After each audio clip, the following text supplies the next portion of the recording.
a trip to Karuizawa in the winter.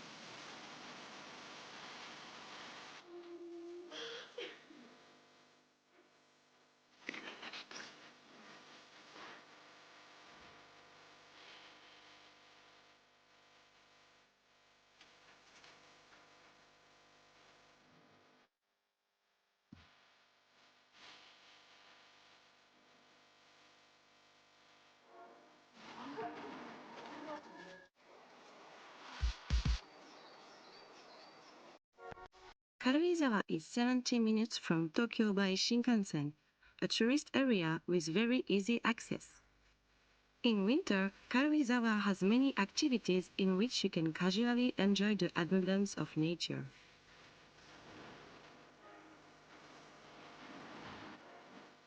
There are also romantic lights in various areas of the town. There are many spots you will want to upload to the SNS. Come and have experiences you can only get in Karuizawa during the winter.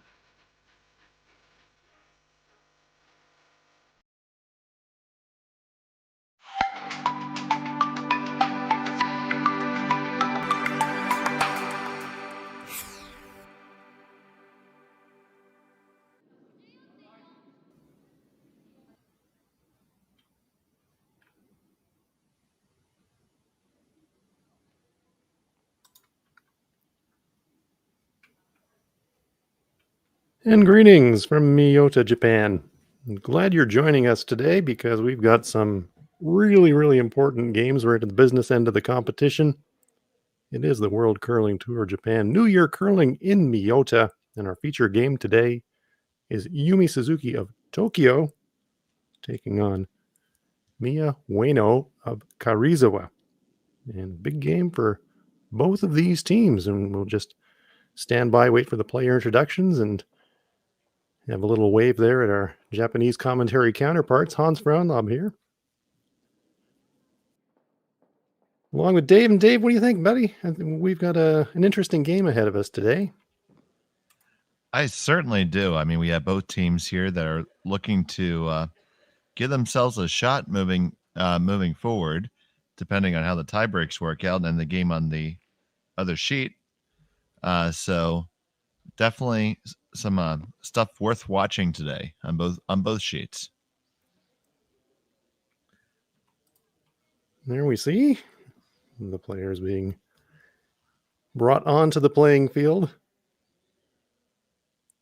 Cozy little 3-sheeters here in Miyota, and 2 sheets actually being used for the competition. The third sheet, we've got spectators, and so everybody is really close to the action.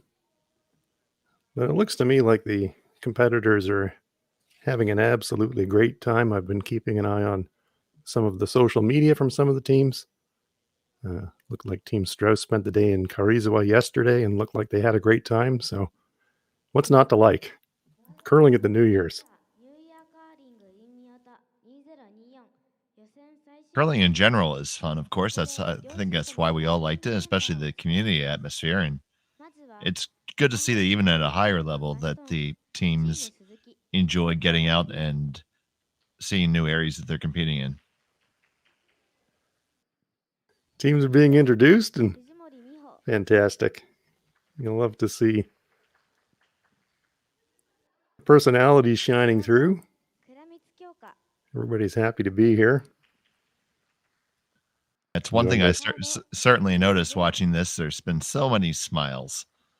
And, regardless of what their records are, and, some of the teams have had a better go of it than others, of course.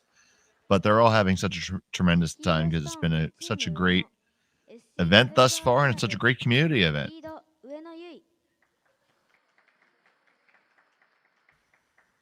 And now Team Ueno being introduced. It's terrific. Lineup for Team Ueno. Miyu Ueno is at skip. Ayuka Kenai is at third. Yunko Nishimuro is at second stone, and Yui Ueno is playing at lead. In the lineup for Team Suzuki, Yumi Suzuki is at skip. Akigoto is at third. Kyoka Kuromitsu is at second stone. And Miho Fujimori is at lead.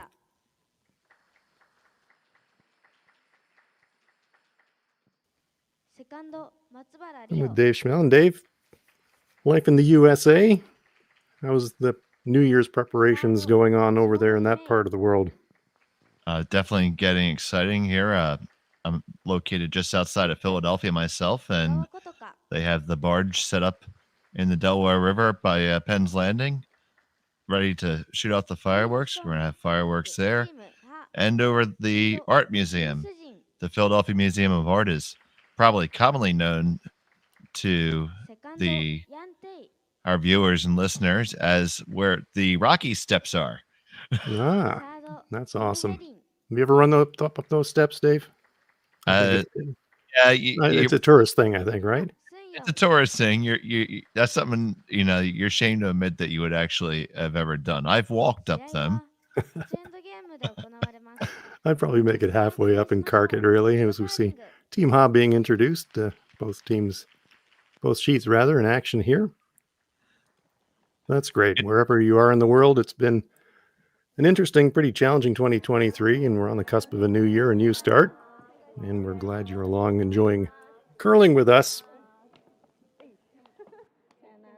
We're in the afternoon in Miyota, and coming up tonight in Japan is New Year's Eve.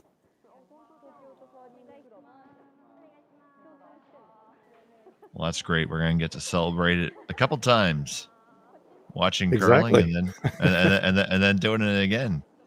Exactly right. That's a good way to think about it.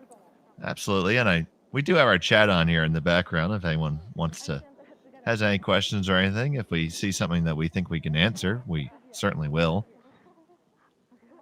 Yep, always happy to hear from curling fans and really fans of sport. Absolutely. Bring them on. Ask us anything. It's New Year's Eve. Answers could get interesting. I promise you we're not into the New Year's Eve beverages just yet. 8-end game, very important game. Team Suzuki playing the Red Stones. Team Ueno playing the Yellow Stones.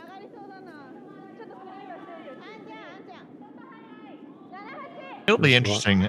Yeah, it'll be interesting, Hans, to see how aggressive each of these teams begin with it, especially since it has importance for both squads here to see who decides to be aggressive first. Who's going to take that first venture into the water?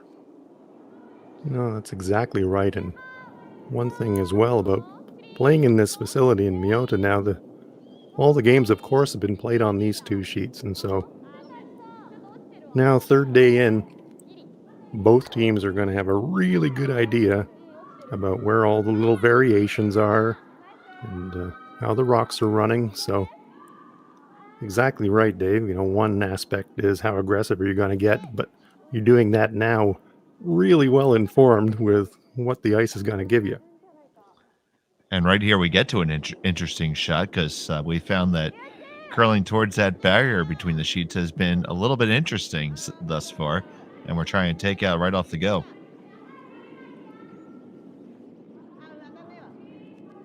Fujimori going way out to the wing and not going to get there. So, as Dave pointed out, tricky spot. And good chance now for Team Ueno to split the rings. And so this is one of those situations where it didn't look like either team wanted to necessarily generate a tremendous amount of offense now, but anytime you're presented with an opportunity to score a deuce, it's always welcoming. So Ueno is going to go for it. This one's going to go deepish in the rings into the back 8 foot, but nice shot. So Old we school see here Ken Watson curling, right? Split the house. Split the house, absolutely.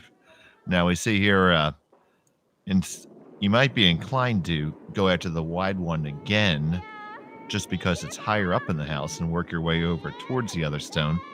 But I think this is the much safer and more predictable call, and they'll try to work their way over from the middle. But they're on it pretty hard. Kyokura Mitsu, and that one over curls. We have seen outside in a lot of movement on that intern side, and so Team Suzuki fighting the line a little bit here in the early going, but a great opportunity here for Team Ueno. They've got last rock here in the first. Chance to cash in multiple right off the bat.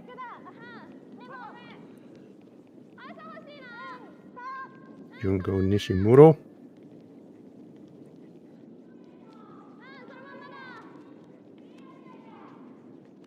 Don't really want to leave this one short of the ring. Sweeper's doing everything they can to drag it onto the paint. Oh, and that is very, very nice brushing. Absolutely. It's one where you go to your teammates and say, thank you, you made the shot for me. And they can buy them a New Year's beverage a little bit later. Exactly right. You're entitled, absolutely entitled to say you owe us one. After that kind of sweeping effort, great job. See how wide those stones are spread out around the rings, and no doubles anywhere, really. No really sensibly makeable ones anyhow. Great separation. And now we're taking a run at it from the other turn. All right, so now Team Suzuki have found the range and get a very nice roll into the back 8-foot. That might be partly behind that front stone. There's a good look at it from the hack end, and yes, nearly half buried. Very nice shot.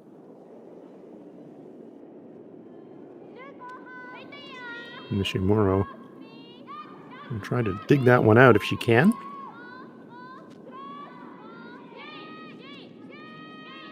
Now sweeping for curl.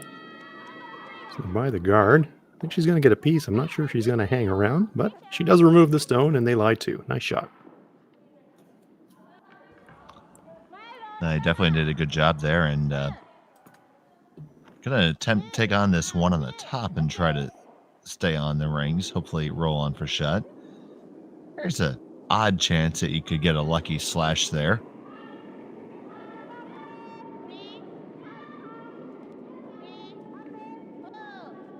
Akigoto. Ooh, watch out. Oh, Nearly went down. Nice save. That's a good save. Good save indeed, and I think it's very close for shot. That is very close for shot. See the smiles on the sweepers. The teammate helped her out. Nearly went down, and a bit of a shoulder catch there. Kept her upright. I generally just sweep them out of the way.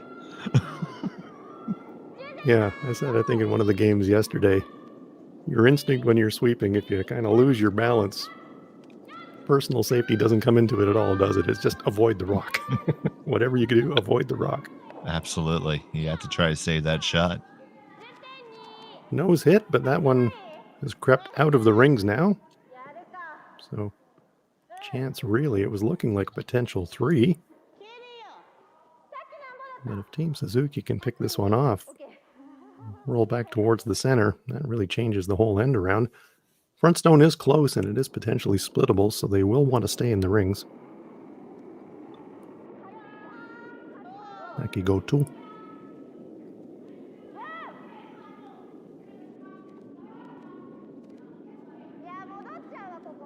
Going way out in the wings, and that is a tough get. We've seen that path happen twice now in this end. And now they're going to take on that split, it looks like, Hans. Yeah, well, I think, why not in this situation?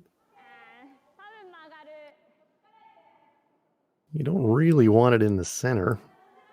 Your opponent might be able to use it, so I think it's a great call to play that split now. And with it this high dead on the center, you have a lot of weight to work with, too, if you hit it right.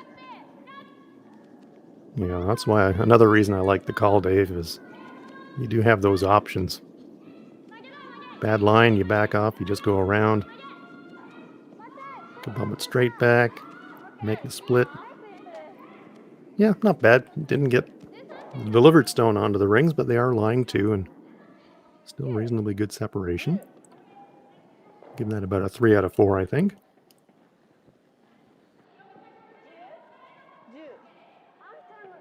So Yeah, I see them cross-house here. double possibility, isn't there? But I mean, it's really flat. It is really flat. They're definitely choosing to stay away from that in-turn, because we've seen both teams struggle with it just a touch there. Another look at that attempted split.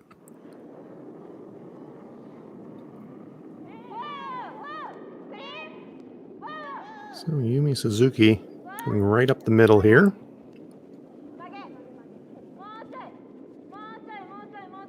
This turn reasonably straight. And she does get that roll. No contact, but she closes it up really nicely. That's a good shot. And that was really that was really the more sensible play to make. Trying to fire off that double, there's a if you ever flash it when you're just trying to give it that extra mustard, you're going to be back in trouble again. So you take the weight down, you bring your sweepers back in play, and you get the skip, and the brush is something to work with.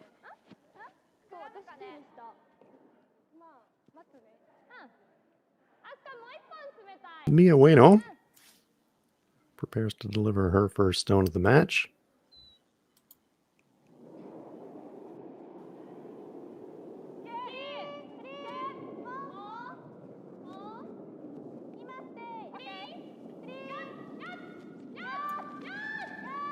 On its way. I've seen a few down this path now, and Team Ueno have figured it out. They don't want this one to roll out of the rings, though. Oh, wow, that is a great result. That is incredibly steep now.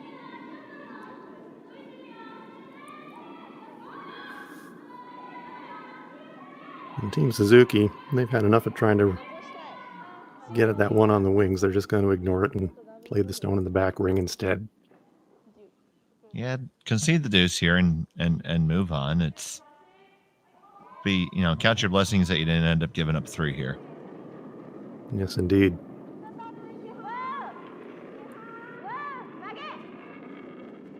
Yumi Suzuki. Curling fans, of course, are aware that this is not the Yumi Suzuki that is a member of Team Fujisawa.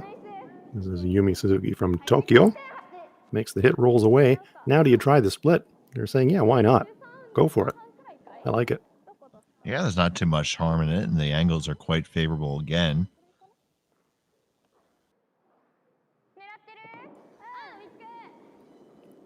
It's going a little bit further off the rings now, but definitely makeable. Got lots of house to use here.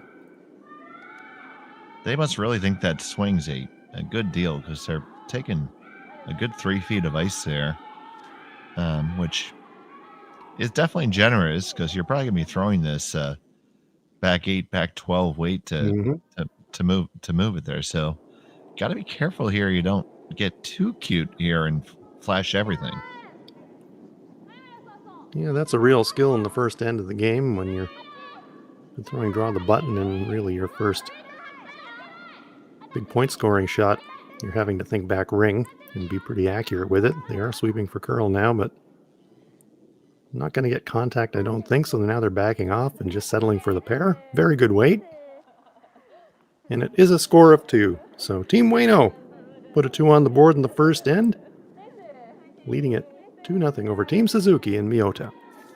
When it comes to the game we love, having the right gear makes all the difference. Gold Line's new curling shoes and brooms are a game changer. The shoes, unbelievably comfortable. And the brooms, lightweight and effective, giving you control on every sweep. When I step onto the ice, I'm not just prepared, I look sharp. Have you seen these shoes? They are a game changer. And the brooms, light as a feather.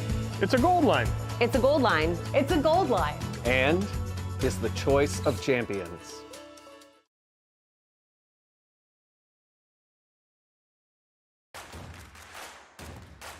Imagine being able to stream every curling game from every sheet from any event, be it your Wednesday league game, Bonspiel, or corporate event. Curling Stadium offers an all-inclusive streaming solution featuring high-quality cameras, ease of use, great reliability, and minimal installation. offering your sponsors customizable ad space on your streamed curling games and being able to sell video packages to your corporate events for increased revenue.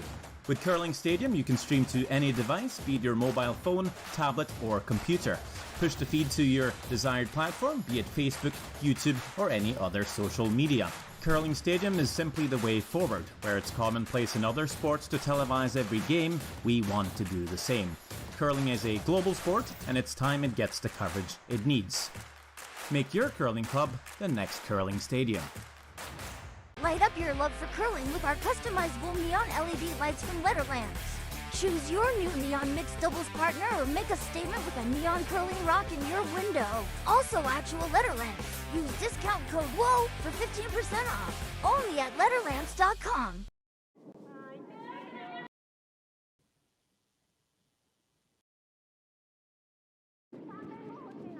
Welcome back to Miyota. WCT Japan New Year Curling in Miyota 2024. It is New Year's Eve in Miyota.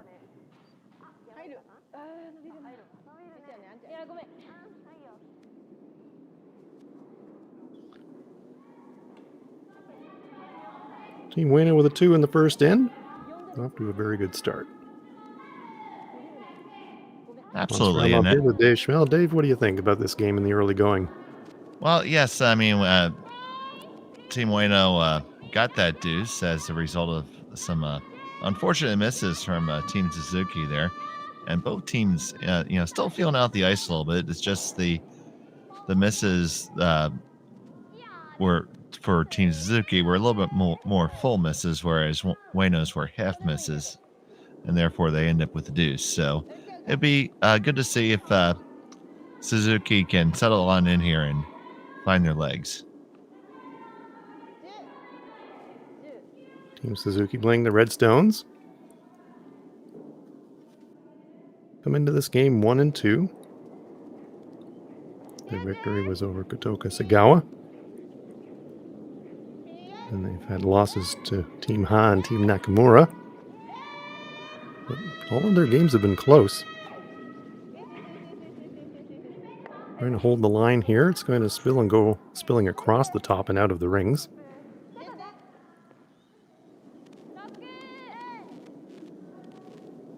Ten teams in the competition, split up into 2 pools of 5. We play a 4-game round robin. So this is the final round robin game for both teams, and top 2 from each group will go on to the semifinals tomorrow.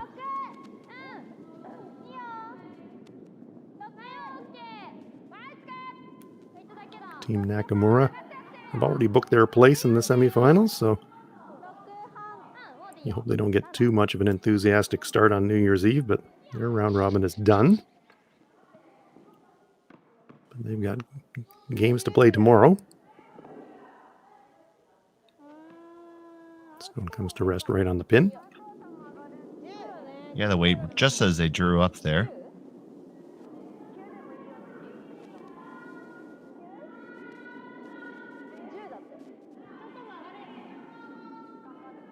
It does leave back this potential double takeout.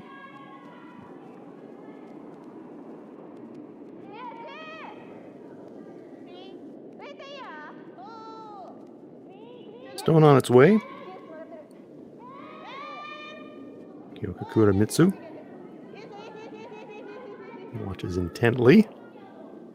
No double takeout, but she does stick around edge of the forefoot.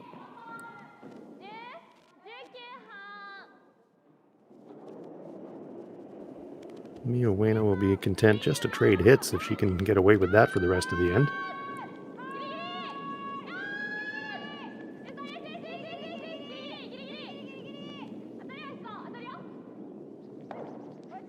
Just clips it and it's going to spill, and that's going to go out of the rings. So maybe a little bit of a let off here for Team Suzuki.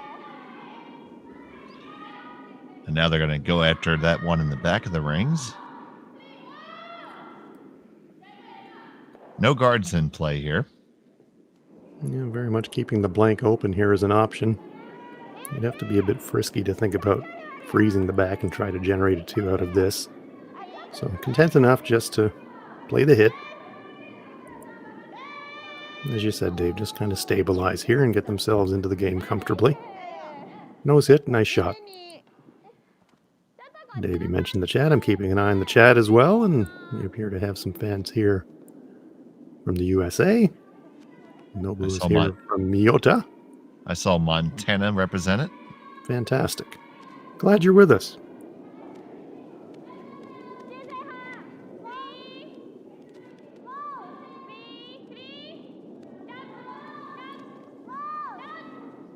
So this club is located very close to Nagano, if I'm not mistaken, correct?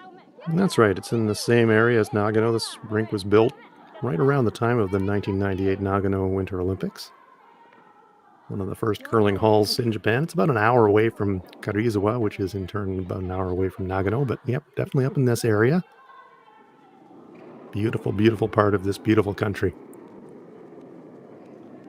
I am looking forward to my visit in May. Well, yeah, Dave, we've talked a little bit about that. I've been fortunate enough to be to Japan a number of times, and I know you're going to love it.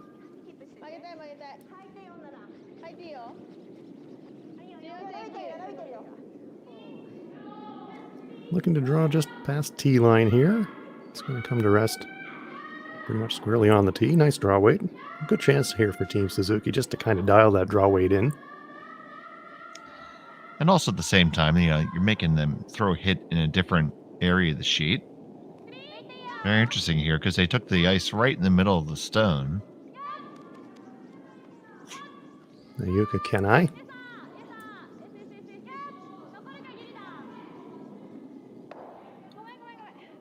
Able to keep that one straight, and a very nice little dance job there by Nishimuro to keep out of the way. Like a gazelle. Yeah. Gazelle's on ice, though. A bit tricky. So play moving right along here in end number 2. Nothing in play. Akigoto.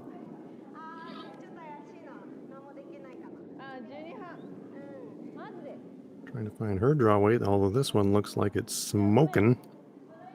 We'll go through the rings. So a good chance to try to bank some time for both teams here and line up that draw weight, as you said, Hans. Important to have a feel for that moving forward. Suzuki's content with the blank. So still a little early in the match to be worried about even odd end. I agree, Dave. Play some shots, simple shots, bank a bit of time.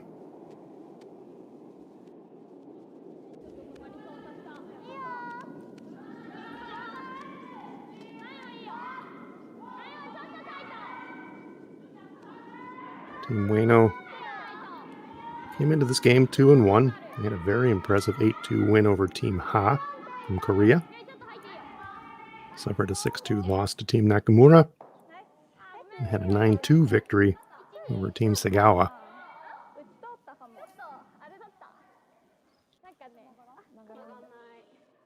Wasting no time having the broom down here for the hit. I expect this to come with just a bit of pace.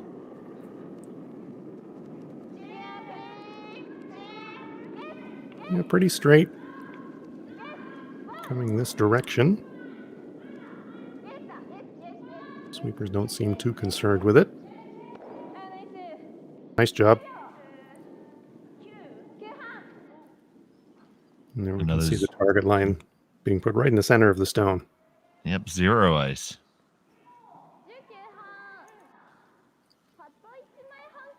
Yeah, when you find straight patches, it is really a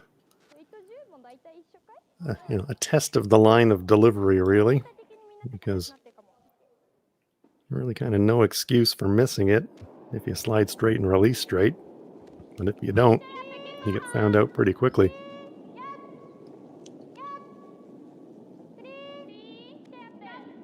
Oh, there's an old ice maker saying that says that people who can't swim shouldn't blame the water. No, that's true.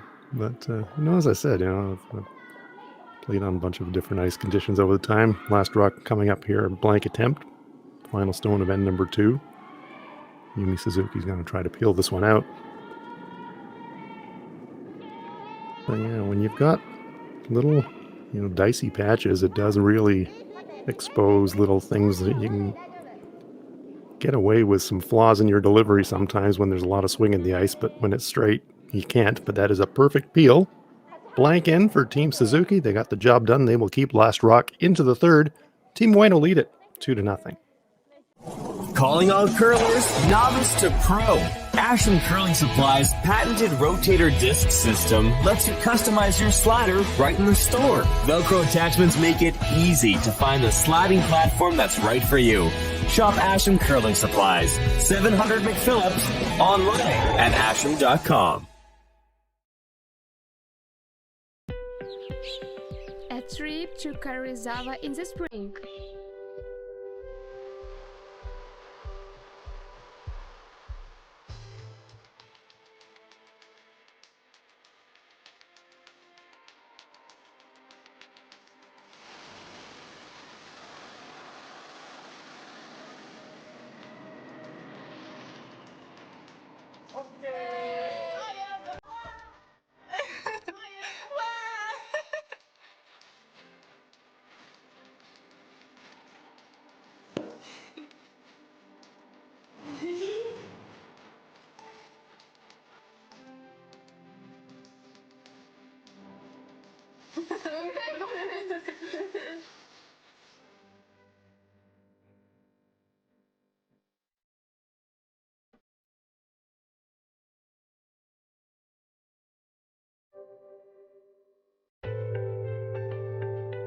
Only takes 1 hour by Shinkansen to Karuizawa from Tokyo. You can enjoy abundant nature and various experiences. Visit Karuizawa in the spring.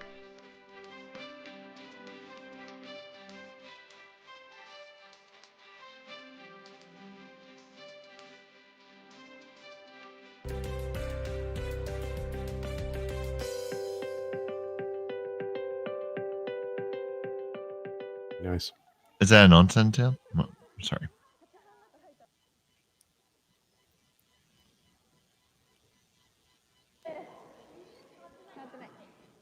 And welcome back. We are in Miyota. It's New Year's Eve. And where else would you rather be on New Year's Eve than out here curling? Team Ueno with a 2-0 lead. Team Suzuki blank the second. They've got hammer here in the third. Hans Brown up here along with Dave Schmel. Bit early to say Happy New Year's, Dave, but not that early. New Year's Eve in Miyota. Well, I'll take it. Happy New Year's, hon. Indeed. Even a little closer to New Year's Eve where I am, so we're all getting ready to ring in the new year in different parts of the world. Yeah, well, it looked hiding a corner. Absolutely. It looked like we had that blank in lesson. It looks like both teams are ready to unbuckle a little bit and get into it. So let's get it on. Right, with the two guards up and that one half buried. That's really a nice spot because it's tough. It's going to be tough to stick, and you're going to have a tendency to roll out. You can get the good roll to the side there. That's good. Ultimately, if you had your druthers, you'd love to roll underneath your guard, but where that ended up denied them that option. Yeah, stone is in a very good place. So it looks like we're looking at a freeze possibly, or a come around. Mio Fujimori being asked to play this delicate shot. Good spectator crowd on hand. Great to see in Miyota. The community has really embraced this event. This one's got a lot of curling to do, sweeping for curl, but it's going to scoot by and head for the hack. So Team Ueno looks like they're just going to cap it up.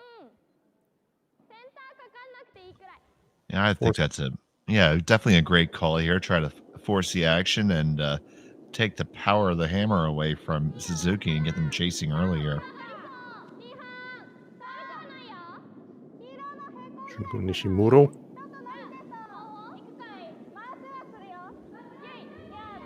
I'd like to leave this one as high as they can. Don't really want to set up a double off, but now it's going to the audible. We're going to go around instead of throwing it short.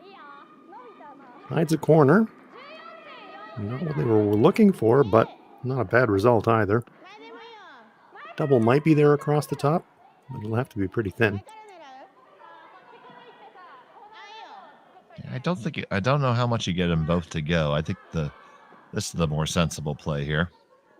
Yeah, the center stone is the danger stone for Team Suzuki, no doubt about that.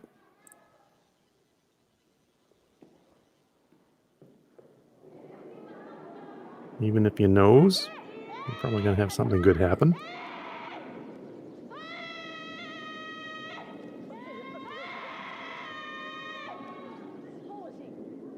Koremitsu does hit it on the nose.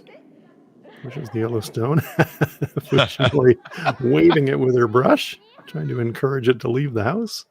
It was going nowhere. Like a bad house guest, doesn't want to leave.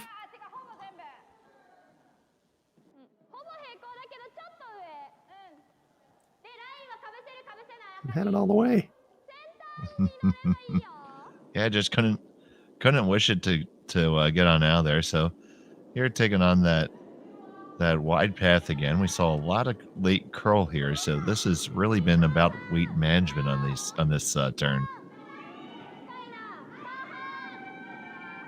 Junko just threw down this path, so she should be able to make the adjustment. This one's still got some heat on it, though. Once again, going to come into the rings. This time trying to get a weld freeze. Almost. Tiny bump. Just couldn't quite dial back the weight. 3 rocks in the rings, though, for Team Ueno, and definitely setting up for a potential force here, and maybe more. Big shot coming up here for Team Suzuki. Need to rearrange things here a bit. Yeah, it looks like they're taking on the long run here. Kyoka Kuromitsu having another go at the run.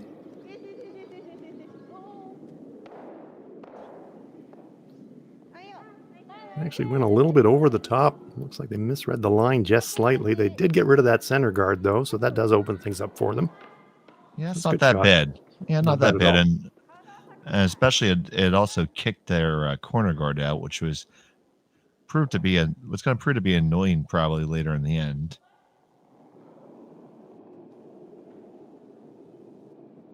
Ayuka Kanai. This team made a bit of a lineup change back in October. Ayuka was throwing 4th stones, but they decided at that point to make a little bit of a change, and now Miyu is throwing 4th stones. Guard staying very high, but right on the center line. Covering, let's say 2/3. Yeah, so interesting decision here. You can certainly make a case for ripping that guard. But I'd be inclined to try dig it out a little bit at this point and start to populate it a little bit with it. It's so high, and there's been enough curl on this line. I really don't think it's a tremendous factor. I think you're right, Dave, and I think that's exactly what they're trying. Akigoto.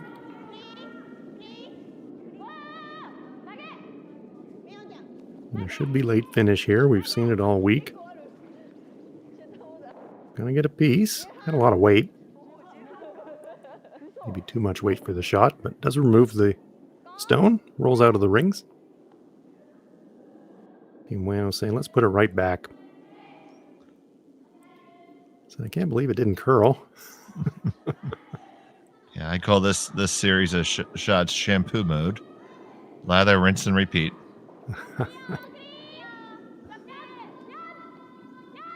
I'm convinced that those instructions on a shampoo bottle are just entirely to get you to buy more shampoo.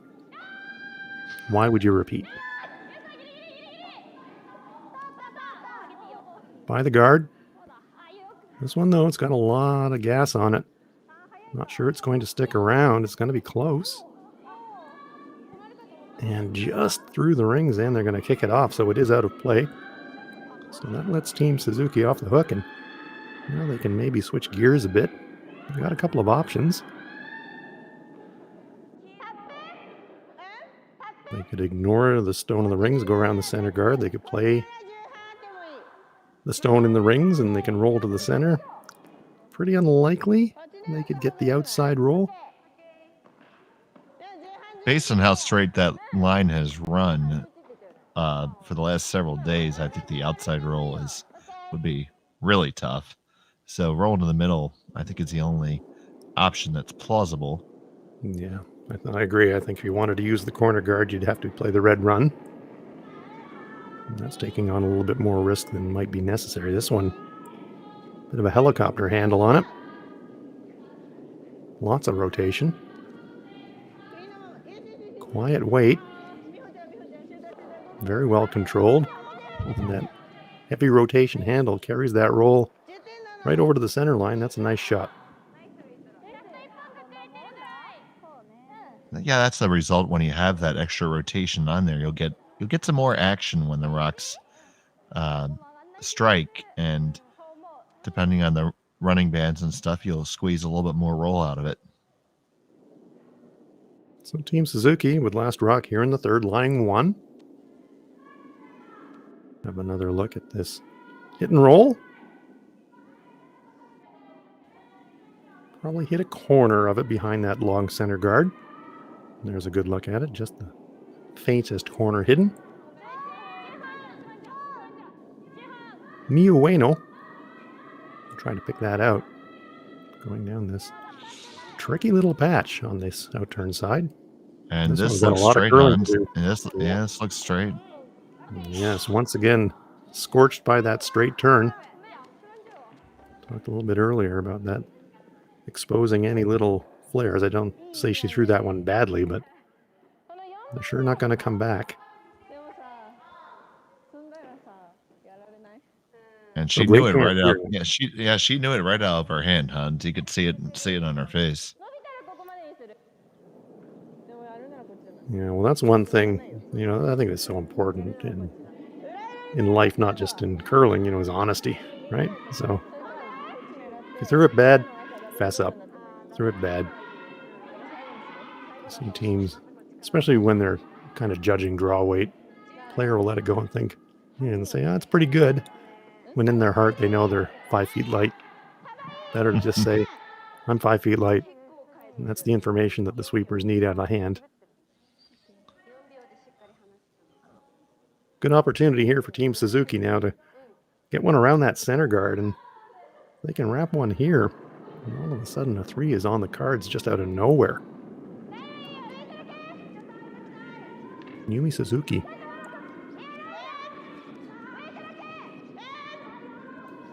Fujimori and Kurumitsu on the brushes. They like the weight. Trying to leave it high in the house to get protection, I think. It's actually over curling now.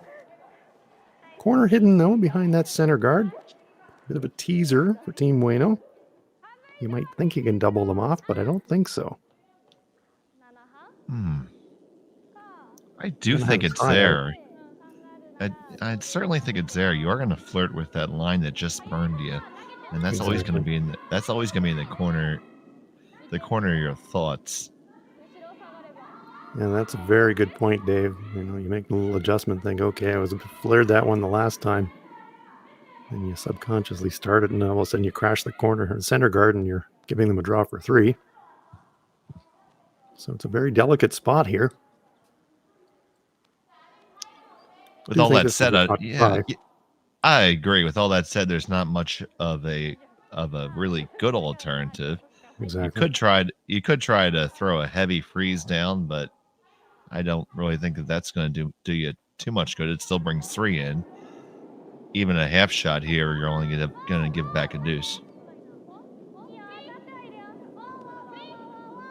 Miyu Ueno sends it on its way. Not laying a brush to it yet. Again, well clear of that guard. No double takeout across the top, so it will be a draw for 2. Yeah, it still ran straight on him there. Yeah, that's why Yeah, I don't want to be wise in hindsight, but it just, because it runs so straight there, it just didn't feel makeable, that double takeout. But you got to make a play. You have to have an attempt. Now, this track will be interesting because we've seen throughout the week, the wider you get on the sheet, sometimes there's a little ridge there and it will just run straight and it will not curl at all. So let's see if Yumi Suzuki can navigate the path into the rings to cash in her pair.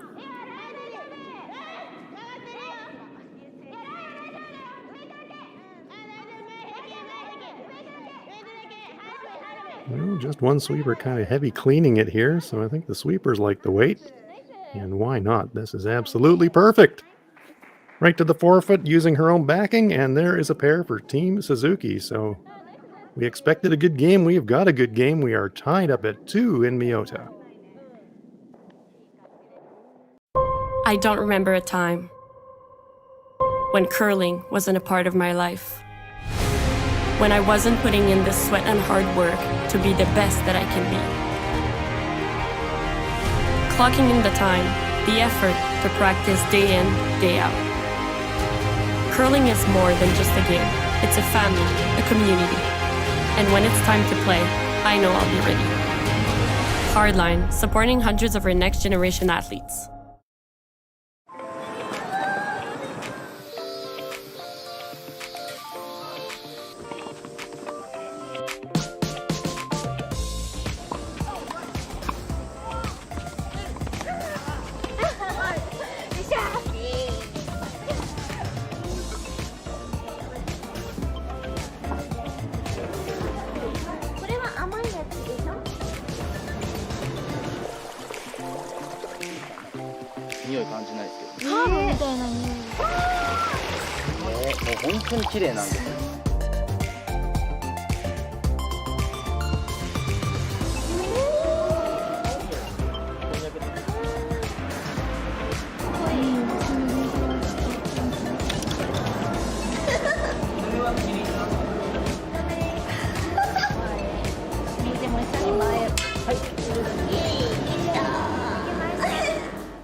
Light up your love for curling with our customizable neon LED lights from Letterlands.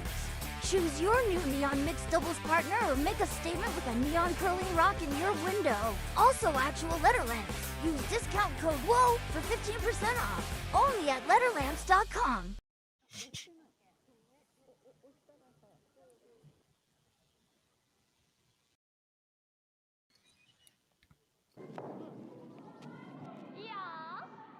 And welcome back to Miyota. Terrific game we've got going on here. Yumi Suzuki and Miyu Ueno are deadlocked at 2 as we play the 4th end, Team Ueno, with Last Rock here in 4. Very well worked 2 for Team Suzuki. Last game of the round robin for both teams. Super important, obviously. Trying to get themselves into the semifinals tomorrow. The equation for Team Ueno is pretty straightforward. Win and they are in. For Team Suzuki, it's a bit more complicated. They, of course, need the win, but that will put them into a 2-1 tie with a number of other teams, and so tie-breaking formulas come into play, but they're trying to keep themselves alive as well. And we get to enjoy it, Dave. Absolutely, Hans. For both teams, it's just, you just have to do your job here and try to win the match, and then you can say you've done your best, and whatever the tiebreakers are, they are. Just have to take care of your own business. Don't worry about what anybody else has to do. Play in the rings here early in the 4th. Well, that last end got a little complicated for both teams.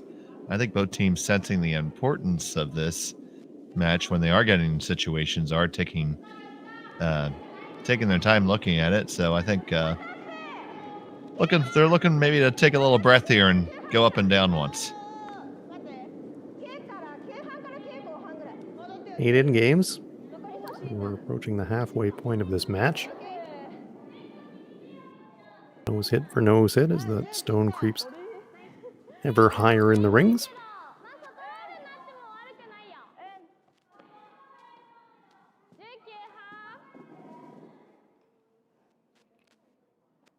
Nose hit here may not get onto the rings. Yeah, I'll need a little bit of a skosh of a roll if you want to stay onto the rings. But leaving your own guard there is not bad. I agree. Might even be preferable to being on the rings, but this one looks like it's going to roll out of play. Junko Nishimuro hits and rolls out.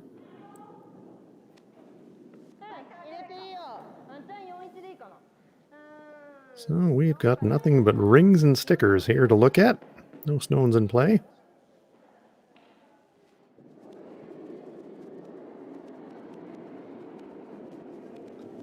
So we were speaking in the last match that we worked together, Hans, about how well supported this event was by the community, and was actually crowdfunded.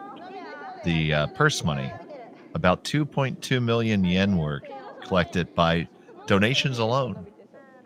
Yeah, it's just a great, great story, and yeah, well worth repeating, because this small town, and it is a small town, Miyota, it is really a big community effort, including, as Dave Schmel just told us, crowdfunding the prize money.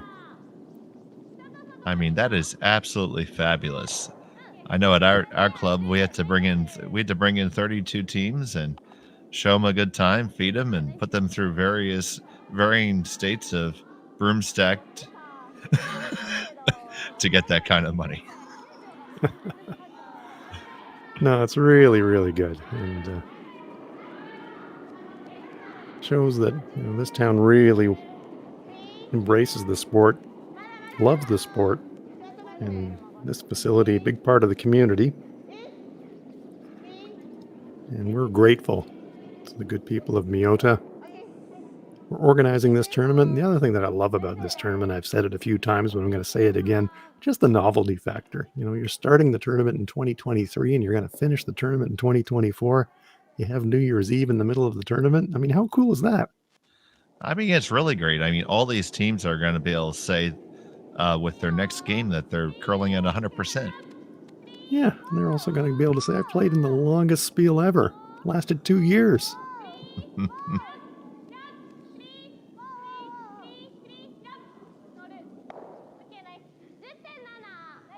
Hits and rolls to the wings. So again, this end percolating towards a probable blank attempt. So this club is located close to Mount Osuma, which is a very active volcano. Actually erupted twice in 2015. Yes, Osama is a mountain that's quite revered in this part of Japan. Some real spiritual elements to that mountain. Clips and spills.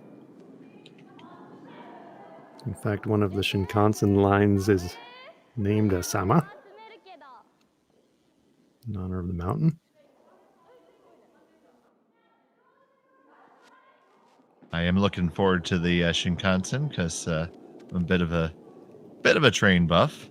Actually, work on a tourist railroad back home from time to time. Nice.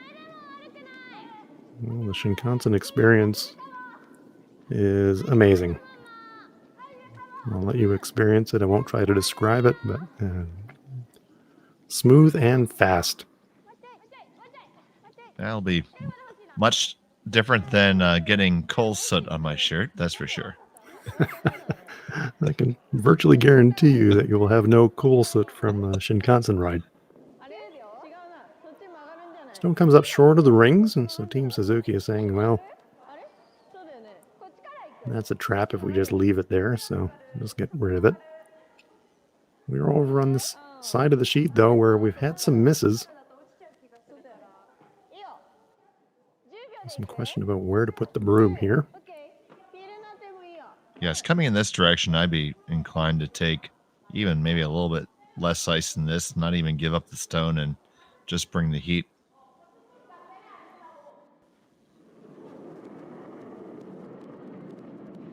And here is Yumi Suzuki bringing the heat.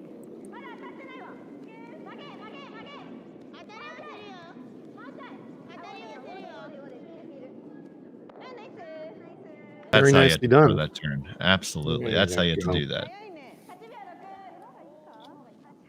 So they've finally figured out that side of the sheet. Very well thrown. Accepts the high five from Mio Fujimori.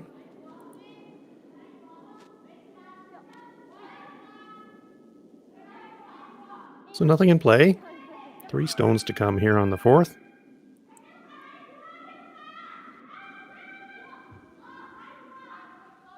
Miyu Ueno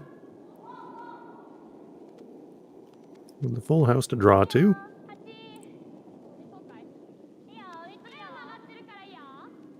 This is a bit of a chance, Dave. You can kind of experiment, really. So you've drawn pretty much anywhere. Where do we want to see a path that we really haven't seen? Yeah, I think that's very valuable. Sometimes you see people waste those throw throughs or, draws to nowhere that are just going away. Make your opponent throw a different thing. Maybe you learn something and you might end up benefiting from a miss. Not that you're ever hoping for that, but it is part of the game.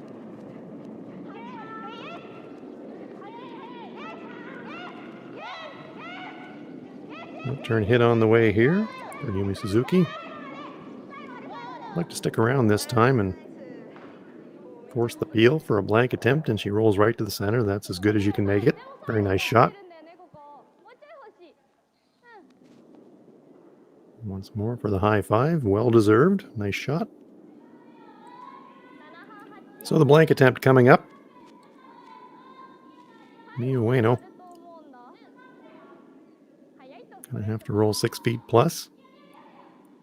Does Team Suzuki share a smile? Maybe making their New Year's plans, you never know.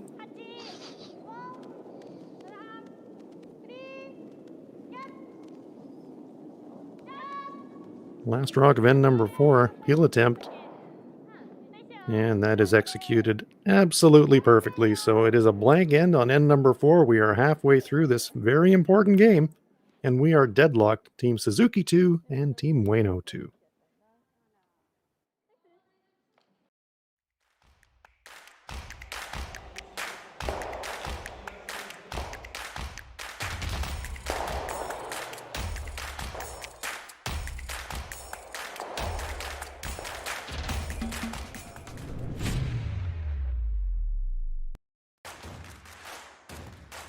Imagine being able to stream every curling game from every sheet from any event, be it your Wednesday league game, Bonspiel, or corporate event. Curling Stadium offers an all-inclusive streaming solution featuring high-quality cameras, ease of use, great reliability, and minimal installation. Offering your sponsors customizable ad space on your streamed curling games and being able to sell video packages to your corporate events for increased revenue. With Curling Stadium, you can stream to any device, be it your mobile phone, tablet, or computer. Push the feed to your desired platform, be it Facebook, YouTube, or any other social media. Curling Stadium is simply the way forward. Where it's commonplace in other sports to televise every game, we want to do the same. Curling is a global sport, and it's time it gets the coverage it needs. Make your curling club the next Curling Stadium.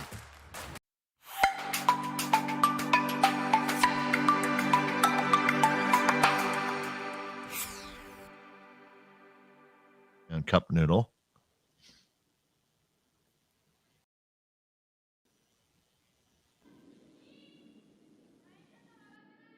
And welcome back to Miyota.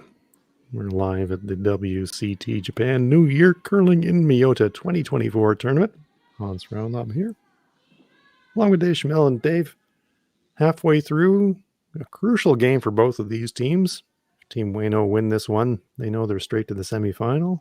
Team Suzuki win this one, they know they're in a tie-break situation and maybe have a chance to make that semifinal. It's been a very interesting game and really evenly poised here at the halfway point. Absolutely, I'd agree with you, Hans. Here, we've seen both teams feel themselves out, feel out the other team, see where they might have opportunities, and each were able to capitalize in it with a deuce. And they're probably talking with their coaches and trying to figure out how they're going to move forward now. with Ueno carrying the hammer here in the fifth, a big part of this discussion is going to be whether you're going to consider blanking here and trying to work with that. Now, Suzuki obviously knows that, so I would expect to see a few rocks in play here early. New Year's Eve in Miyota. It's about 2 p.m. in the afternoon, local time. Countdown to midnight.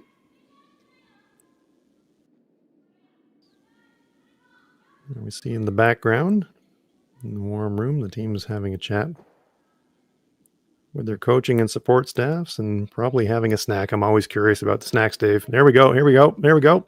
Here we go. What do we got? We've got some energy drink there. Is that a banana? No, but there's a plastic bag full of stuff. I mean, that looks like peeled fruit to me.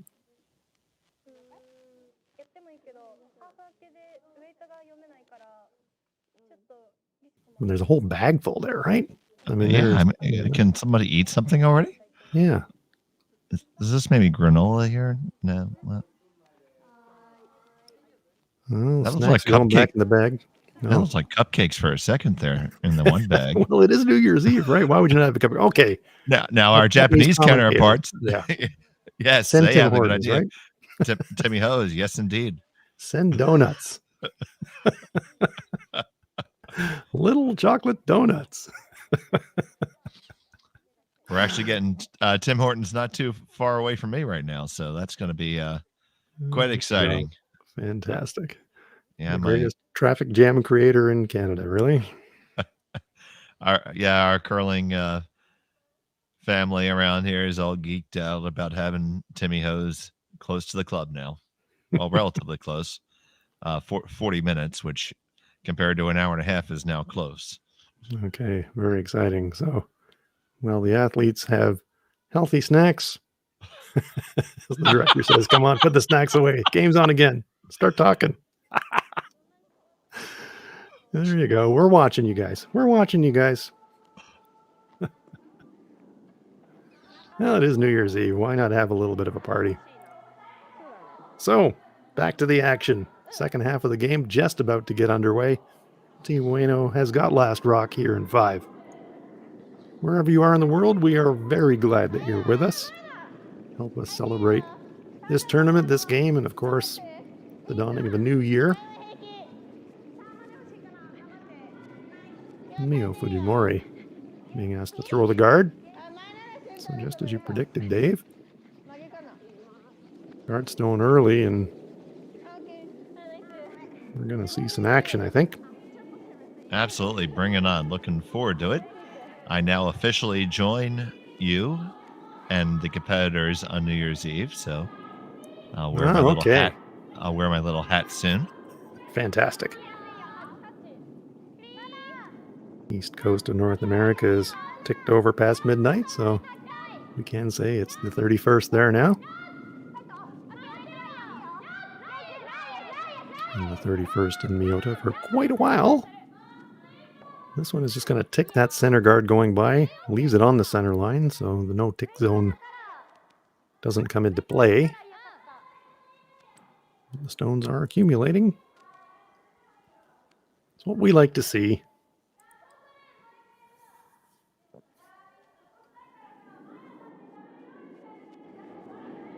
Well, soon we're going to have to continue exchanging hair care tips.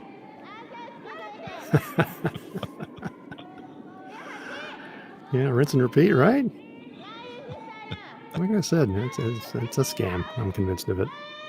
It's got Procter & Gamble written all over it, or whoever your preferred hair shampoo provider is.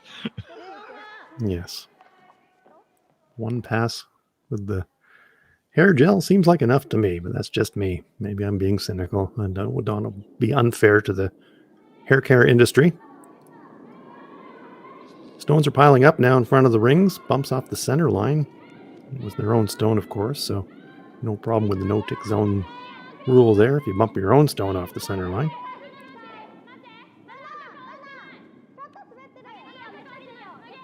Now, the donut industry we fully support.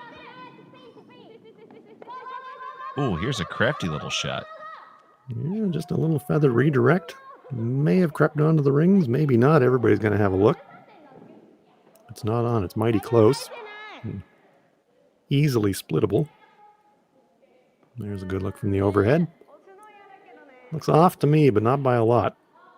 Yeah, my vote's off. If it was on, I'd be hitting it, so I would definitely think it's off. Team Ueno, of course, have last rock here in 5. So that is a bit of a dangerous rock to leave there. They can only see half of it, though. Now they're talking about coming around it. That would be mighty brave. Talking about hitting and rolling. Splitting their own stone.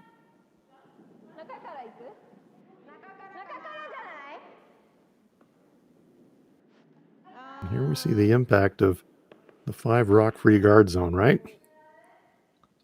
Absolutely. That one extra rock, and now we have what's going to be an interesting end. I mean, I could sit down and draw up 10 different scenarios with how this end's going to play out, and they're pretty much all equally plausible right now. Kyoka Kuramitsu. Looks like she's being asked to make a play down kind of onto her own guard stone and maybe tap it or split it. Trying to get something on the ring. Well, actually going to draw past it. Maybe going to feather going by. That's a tough split, but it's going to hang around, I think. Last little tweak might have taken it off the rings. It's one of those ones you want to know, though, if you're Team Ueno.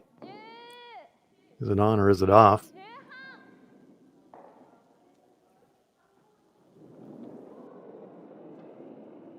Shot rock is definitely wide open. Absolutely. Might have to get the biter bar cold later in the end. Oh, and that stone comes off. Ooh. Don't know if that was hit with the brush or if it picked, but the stone comes out of play. Nishimuro is puzzled, trying to wonder what happened there. Adjust the eyewear. She can't quite believe what she saw. You can see the underside of the rock being cleaned, so that tells us that that was a pick rather than a tap with the brush. Yes, taking another look at it, it definitely looks like it picked right about halfway down the sheet, right on the center line. Well, that's unfortunate. It's part of our sport, but you hate to see it. Good opportunity for Team Suzuki to capitalize on that bit of misfortune. I'll apply some pressure here. A force would be outstanding for Team Suzuki if they could get that situation generated here in 5. Tapping that stone back, just past and through the button, back 4 foot. Closer to the center guard. Maybe hiding a corner. Could be a little port through there, but be awkward chase, but it looks like they're going to have a go. Well, we're running that straighter side again. You see a pretty busy handle, and the broom's down the whole way here. Fingers in the air. They're thinking it's a little heavier than they were hoping to throw, and that straight turn, as Dave said, winds up catching the top stone, pushes it across and behind that red stone, and so the red stones are going to hang around. So this is now almost certainly an end where somebody is going to score. No chance of trying to carry this out for a blank anymore, I don't think. Yeah, I'd agree. And I think with that stone, what you see happening is just kind of gets in your head a little bit after you have a pick like that, and probably just try to make that delivery just a little bit more positive, just to make sure it had a nice pop on the release, and probably just juiced it just a touch. I'd like this stone to sit high in the rings, but it's going to creep a little deeper than they'd like, biting 8 foot. Maybe lining up a double.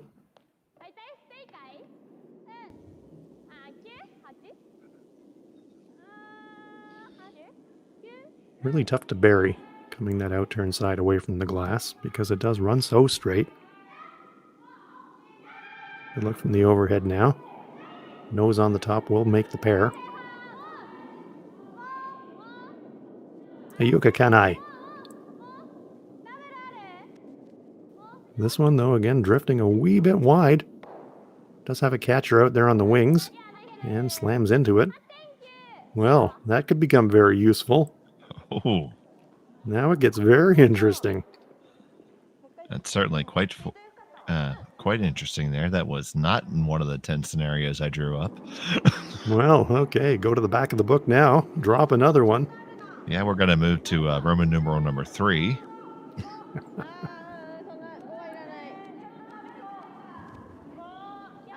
Nakigoto. Some real pressure on this shot now. If you don't hide a corner, if you leave a double back, then all of a sudden your opponent's got a really good chance for a 2, maybe a 3. This one is going to sit outside. Going to stand up beside the shot rock, and that's almost an automatic double, really. Great chance here for Team Ueno, and they're so close together, you could even still afford to hit it. Well, kind of either side, really. I was going to say you could hit it high side and spill over to the wing. But you could almost go across nose and maybe even clip the one at the back and maybe get a bit of cover the other way. Big shot here for Kanai. Lots of weight. There goes one, there goes two. And Team Ueno are lying 2. You see that stone at the top of the rings, just off the rings. Potentially splittable. So Team Ueno have really got something going now in 5. And that was a great job of ice reading by Team Ueno, because they actually took just a hair negative broom there and swept the stone into the straight spot to make the hit.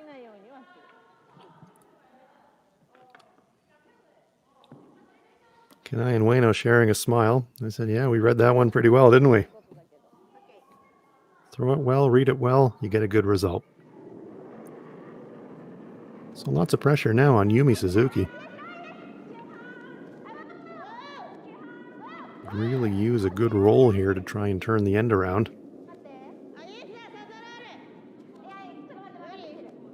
Lots of cover if she can roll to get to it, but this is going to get to nose. So now the pendulum of opportunity swings back to Team Ueno.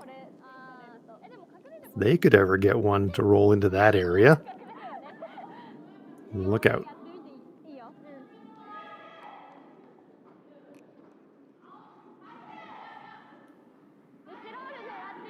But you mentioned, Dave, on the prior shot that they swept it back into the path to get to nose. When you're trying to get a roll like this, when you know that this side of the ice is straight, it's psychologically hard to kind of cut the brush down to the place that you kind of, your head knows that you need to throw it, but your eyes just can't quite believe it. Yeah, you took the words right out of my mouth, Hans. I was just about to comment that I think the proper broom placement is middle of the stone here. We'll see how it works out. Looking for an inside roll. They are not going to get it. Playing that one a little bit more conservatively than I think we would have liked. They are lying 2. No chance for a double takeout, but definitely a chance to roll behind the pile. They're saying to themselves, boy, that's straight. Thought it was going to move. Yeah, I think she knows it too, though. You know, thinking, should have believed myself. Yeah. Believe what you see. Crucial stone coming up here, though, for Suzuki. This is kind of a must-make roll. Otherwise, it's a pretty easy 2 for your opponent.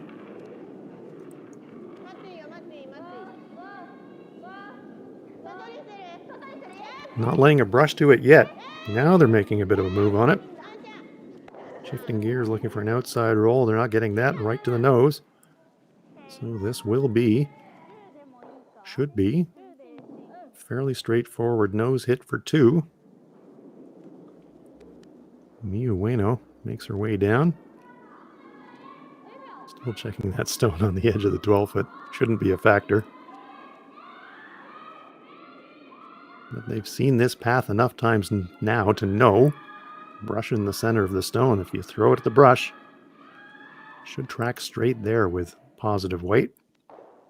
Yeah, just nothing crazy, just about a 10.5, 11-second rocks. You're gonna make it 99 times out of 100 right there. Last rock on its way in end number 5. Miyu Ueno looking for the nose hit and looking for 2. Just keeping it clean, hands in the air, sweepers like it, and there it is, right to the beak. And that will be, well, 2. And they're going to take a long look at this stone at the top ring. Are they going to measure a biter? 2 for sure. So let's get those ones out of the real estate. And are they going to biter measure both of those stones? Oh, wow. Here we go then. Interesting. Well, so that's why they were taking such a long look at the red stone. They're saying, is it going to outcount the yellow stone? Okay, well, let's have a look, shall we? All right, let's get our votes in here from the chat. What do you What do you think, guys? Red, yellow, are either of them on the rings? They haven't gone for the biter stick, so let's make the assumption that both of those stones are touching the paint somehow. Now, where's it going to go? I'm going yellow. Okay. It's tough to read from that overhead angle, and now we'll get a little cozier. I'd be taking the mitts off, personally, if I'm doing the measure here.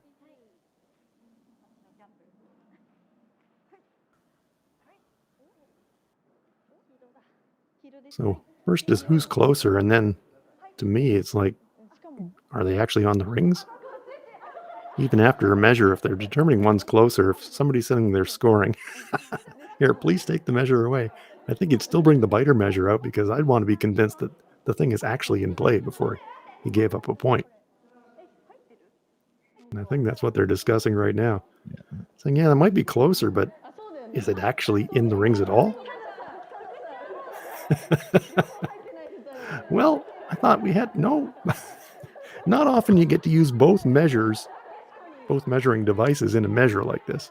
Usually you get the biter stick out just to figure out if it's on. Okay, now the biter stick comes off. So we know the yellow one is closer, so Dave, you win that one. But is it on the rings?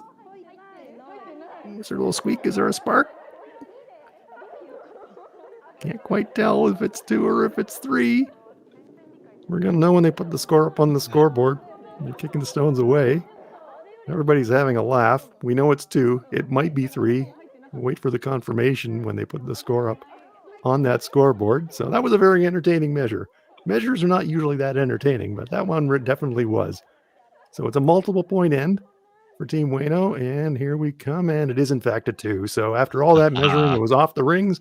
2 points for Team Ueno. They take a 4-2 lead into end number 6.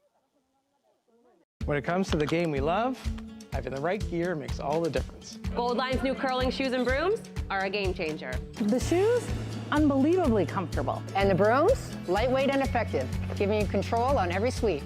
When I step onto the ice, I'm not just prepared, I look sharp. Have you seen these shoes? They are a game changer. And the brooms, light as a feather. It's a gold line. It's a gold line. It's a gold line. And is the choice of champions.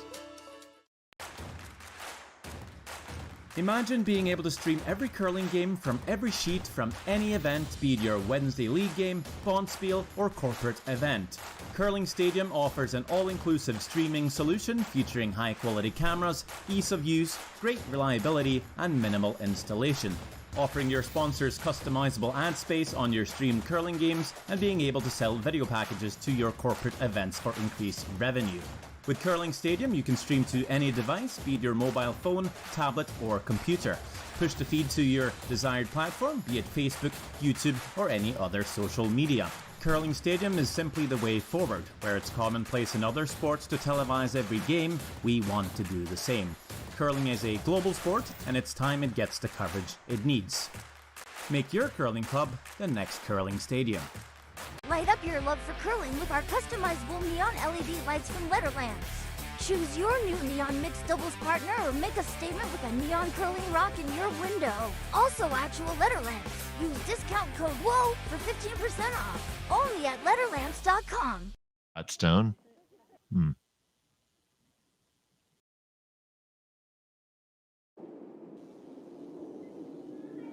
And welcome back to Miyota, Hans Frauenlevel, along with Dave Schmel. Glad you're with us with the WCT Japan New Year Curling in Miyota 2024. And in number 5, I think Dave and I were talking off air between the ends, and we've agreed that that was probably the most exciting and unusual measure we've ever seen. Not a situation, Dave. I'll credit to you, Dave. You said yellow was closer, and it absolutely was. So you won that competition. But after the measure, the biter stick came out, and even though the other one was closer, not close enough to hit the paint. So I guess I'll cash in with a beverage, but it'll have to be non-alcoholic. There you go. Mio Fujimori. Well, that is a great question. And these competitions, of course, the players are generally looking after their own officiating, but that is an interesting kind of measuring protocol thing to think about.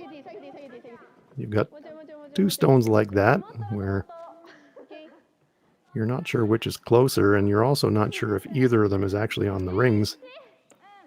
Which measuring device do you bring out first? Do you bring out the biter stick, or do you bring out the measuring stick? And Dave, I think you concluded, and I think I agree, you probably do get the measure first and then determine which of the 2 stones is closer, and then get the biter measure to figure out if it's on or not.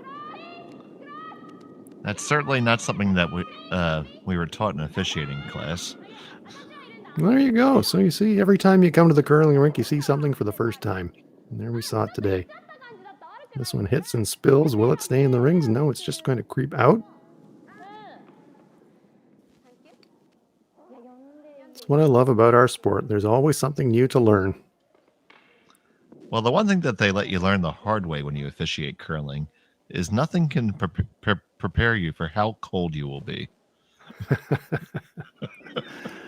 Yes, being stationary for hours at a time, we are grateful, not just to the officials, but the ice techs and all the people that make this kind of competition possible. So a shout out and a salute to all of you, and our hearty thanks. The game would not be the game without you.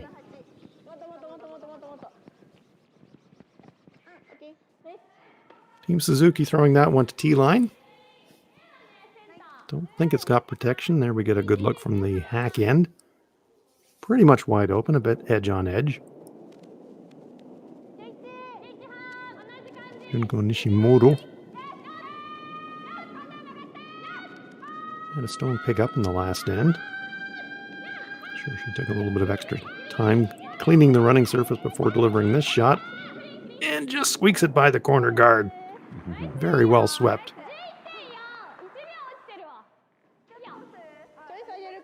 That was a very nervy shot for sure. Now, Team Suzuki, I mean, their end goal here, they certainly can need to score, but they certainly don't want to be forced here. Junko's taken off the glasses and she had a smile of relief there, I think, after delivering that stone. Just got by that guard.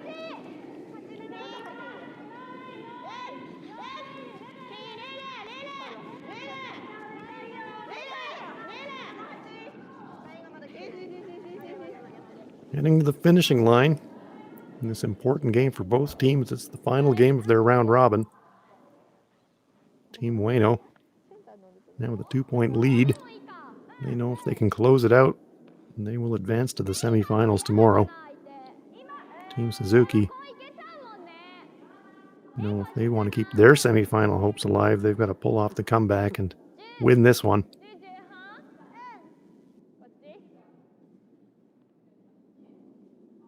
Yeah, that last shot was just a little bit heavier than they would have liked. You need to either completely clear that out of the rings or leave it there as a catcher, and you did neither. Mayuka Kenai.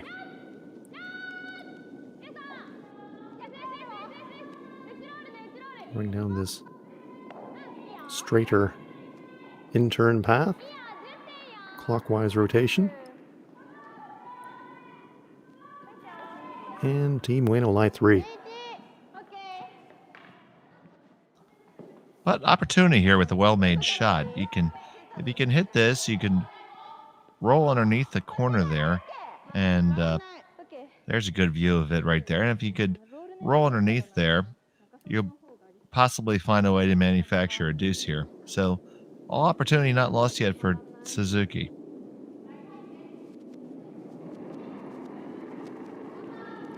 Akigoto also electing to play the in turn.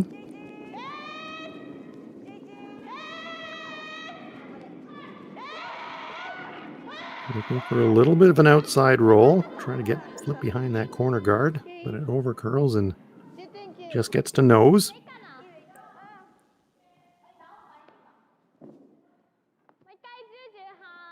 Team Ueno just happy to trade hits here now.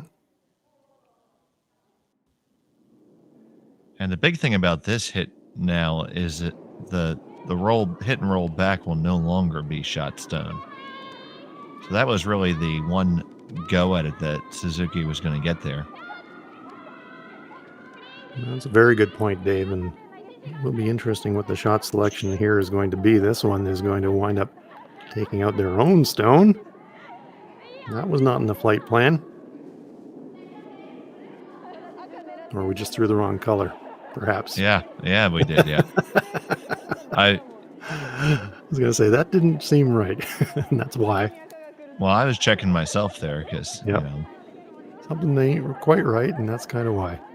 It does happen, so we've talked about the price of, hogging a stone, being around for the team. What's the price for throwing the wrong color, Dave? Especially on New Year's Eve. I would say, on New Year's Eve is definitely a beverage, but I guess you're gonna need to have more. Well, it needs to be some snacks, maybe some. Yeah, I think so. Might be some bubbles, could be some champagne, some chocolate-covered strawberries, something like that. That's a big one. Absolutely, or we'd probably be getting some wings and mozzarella sticks. Yeah, that would be an option. Not sure if we're going to find them in Miyota, but we could have a look. Now we can get some shrimp tempura then. Yeah, that would work. So Team Ueno flying 3 after the quick swap and replace of the misthrown stone.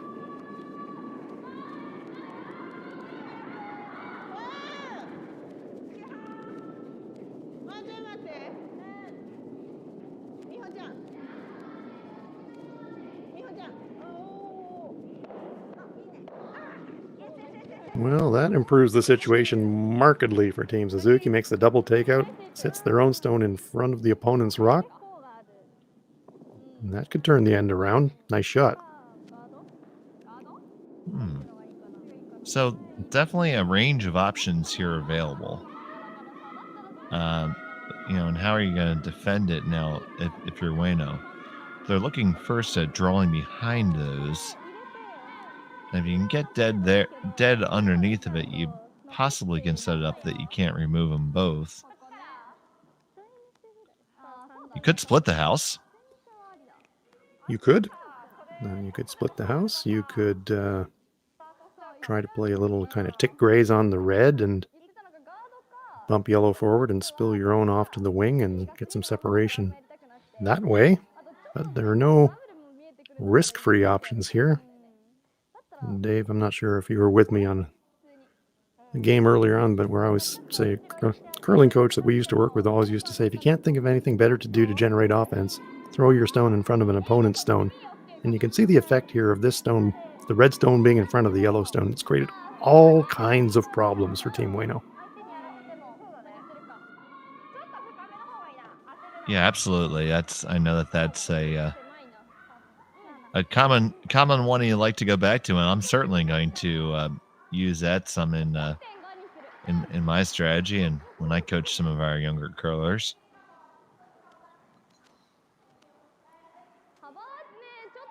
So it looks like after some discussion, they are going to play the come around.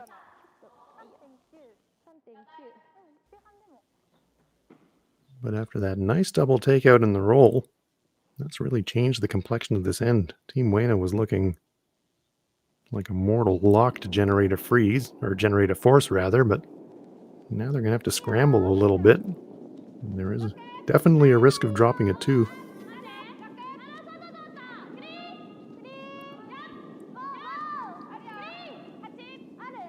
And if you're a fan of Team Suzuki, they can get a pair here and tie it up. Their chances of victory go leaping much higher than they are right now. This stone comes into the back 8 foot. Now, who's out counting who is the question. Yeah, it's definitely a little bit deeper than they wanted, and it looks like red is sitting second there, Hans. Sure does. And it's kind of almost automatic if you wanted to just off nose the top red now. Yellow will run back and pick off and double off. And you should get some good separation on your own as well. Exactly. You may not get too many chances to play this. We're running out of stones. We're down to skips rocks now. So for me, it's kind of now or never, really. If you're going to make that play, I think you play it now. You could make a draw down to the back one and try to somehow hope for a miss and play for a 3, but that's really unnecessary now. You've got a great chance now to set up for a 2, but to do that, you have to deal with the Yellowstone right now. Right, and if you can set up that 2, you're scoring the 2 and 6, and you're setting up the classic force and score back and win the game. Exactly.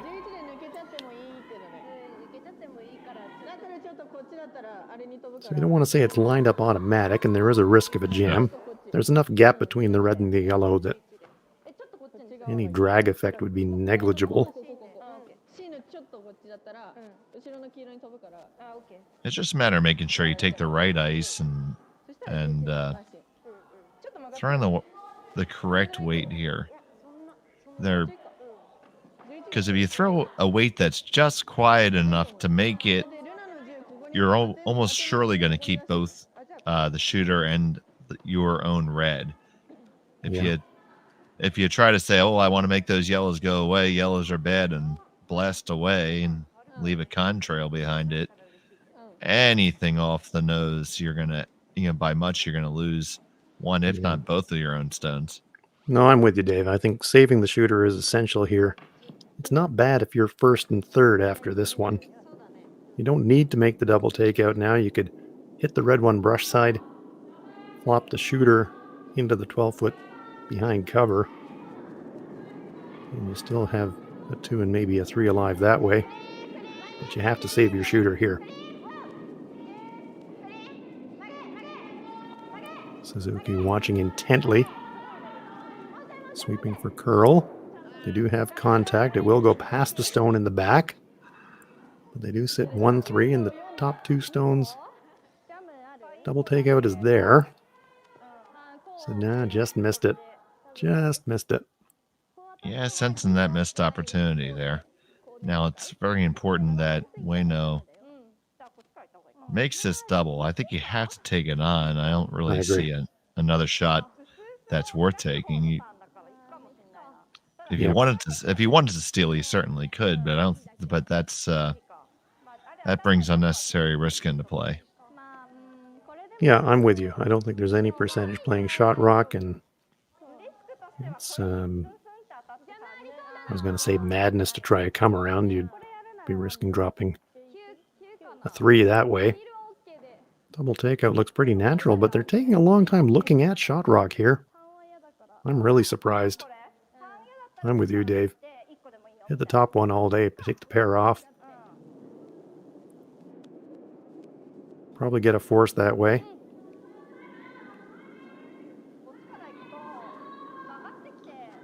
You do give your opponent, of course, a chance to double in blank if you do make the double, but at this point of the end, you want to take 2 off the table for your opponent. If she winds up somehow blanking the end, then okay. But that's preferable, I think, to giving up the 2. I'd argue it's almost a win. Yeah.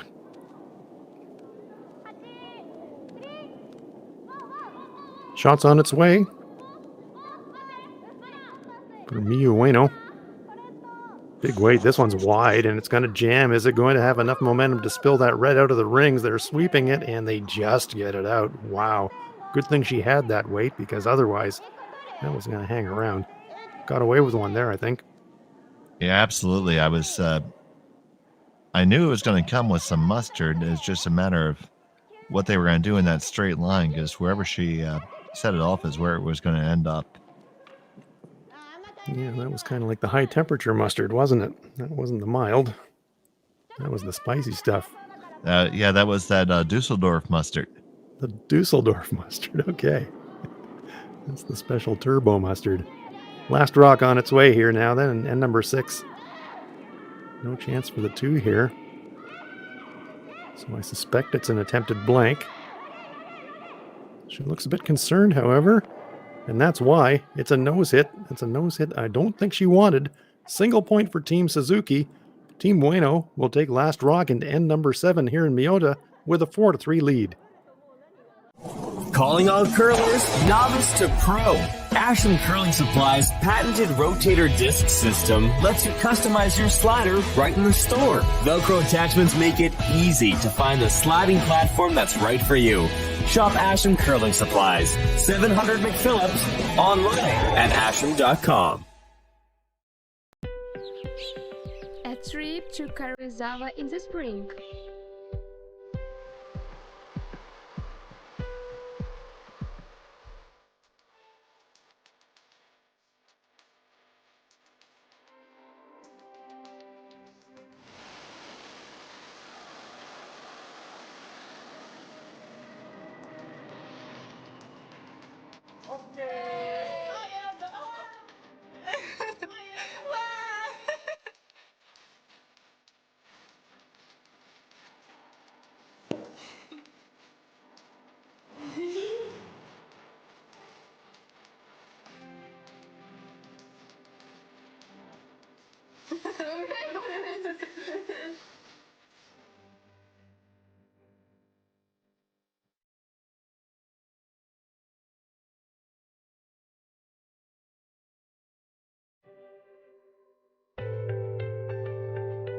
Only takes 1 hour by Shinkansen to Karuizawa from Tokyo. You can enjoy abandoned nature and various experiences. Visit Karuizawa in the spring.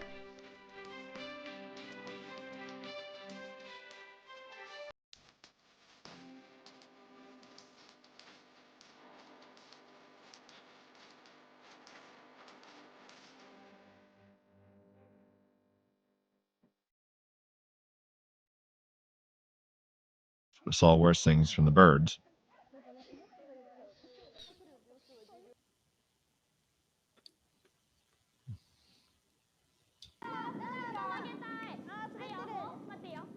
And welcome back. It's New Year's Eve in Miyota, Japan.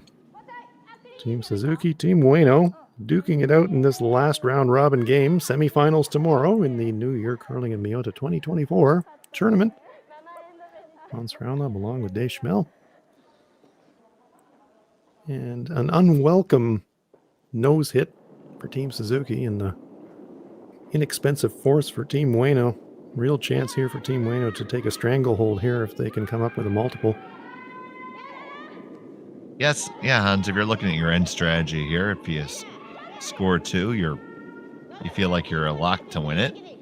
And you have a blank, that's a good scenario. Even getting forced isn't so bad because you're going to be up 2 without. So you're trying to avoid anything catastrophic here. And Suzuki is looking to make some catastrophes, so it should be interesting. Mio Fujimori with the corner freeze. Her opposite number, Yumi Ueno. We'll try to follow it down and unlock those stones, I think. Maybe just a small bump.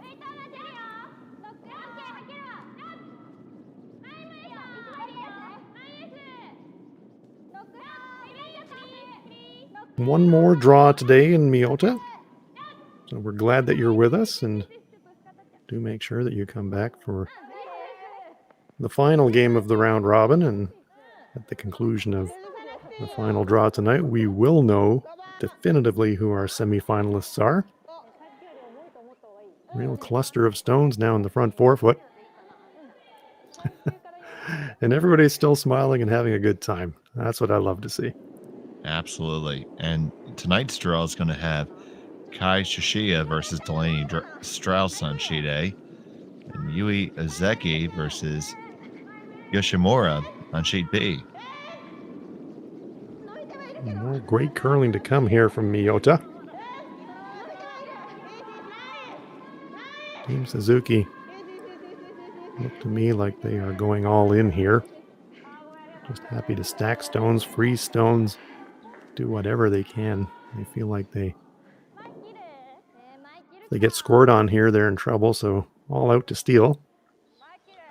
I completely agree, Hans. This is going to be the game this end, most likely. If you're going to have a chance to win it, you're going to have to pull off a steal one, and really you need to try to find a way to generate steal two, because as we had discussed earlier this week, it's so tough to steal. Exactly. Stealing itself is hard enough. Doing it twice in a row, extra hard. So at this point, you just go all in and push as far as it is, because you know right now you're bleeding, so it doesn't matter if it's a flesh wound or an open gash. Right now, you just try to fix it somehow. And I think they have arrived at what I think is probably the correct decision. We're out of camera shot right now, but I suspect, and there we go. Picking off that guard. I think this is the play. Absolutely. That long guard is never going to be their friend. They need to have access to that forefoot, to that scoring zone. So bring the heat here and make the peel. Lots and lots of weight. Junko Nishimuro gets the job done. Guard is gone. Now the 4 stones remain, but there is no protection short of the rings. Very nice shot. Glasses are back on again.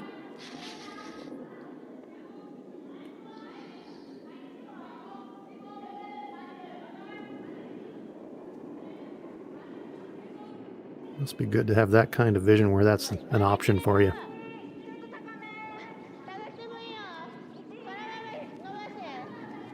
Trying to replace the guard here, I think.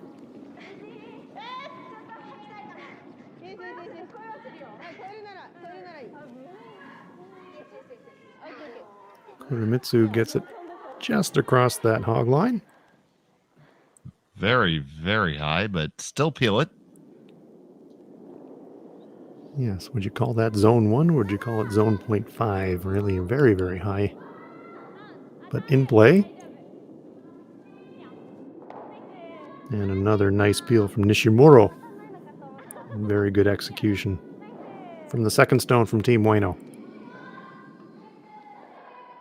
And those are 2 solid stones they had to have there, because if there's ever going to be a crack to let Suzuki generate something, that was going to be it. They were hoping to get some kind of stick or jam or to leave the shooter, and they did a good job of making sure that didn't happen. So once more to the well for Team Suzuki. Yakigoto now being asked to throw the guard. Sweeper's backing off it. This one's going to go a little bit deeper, I think. Zaki looks on. In fact, it comes into the rings and corner freezes, so that's kind of a really interesting angle here. Going to be very difficult for Team Ueno to move red without consequence. Yeah, definitely the way they're lined up here and indicating possibly throwing a guard, but the way they're lined up, if they were to take a go at the top reds, they're going to lose their shot stone and possibly even the third shot rock. So a couple options here. They can either take a run at it with some weight and reshuffle the deck chairs. Another option, which you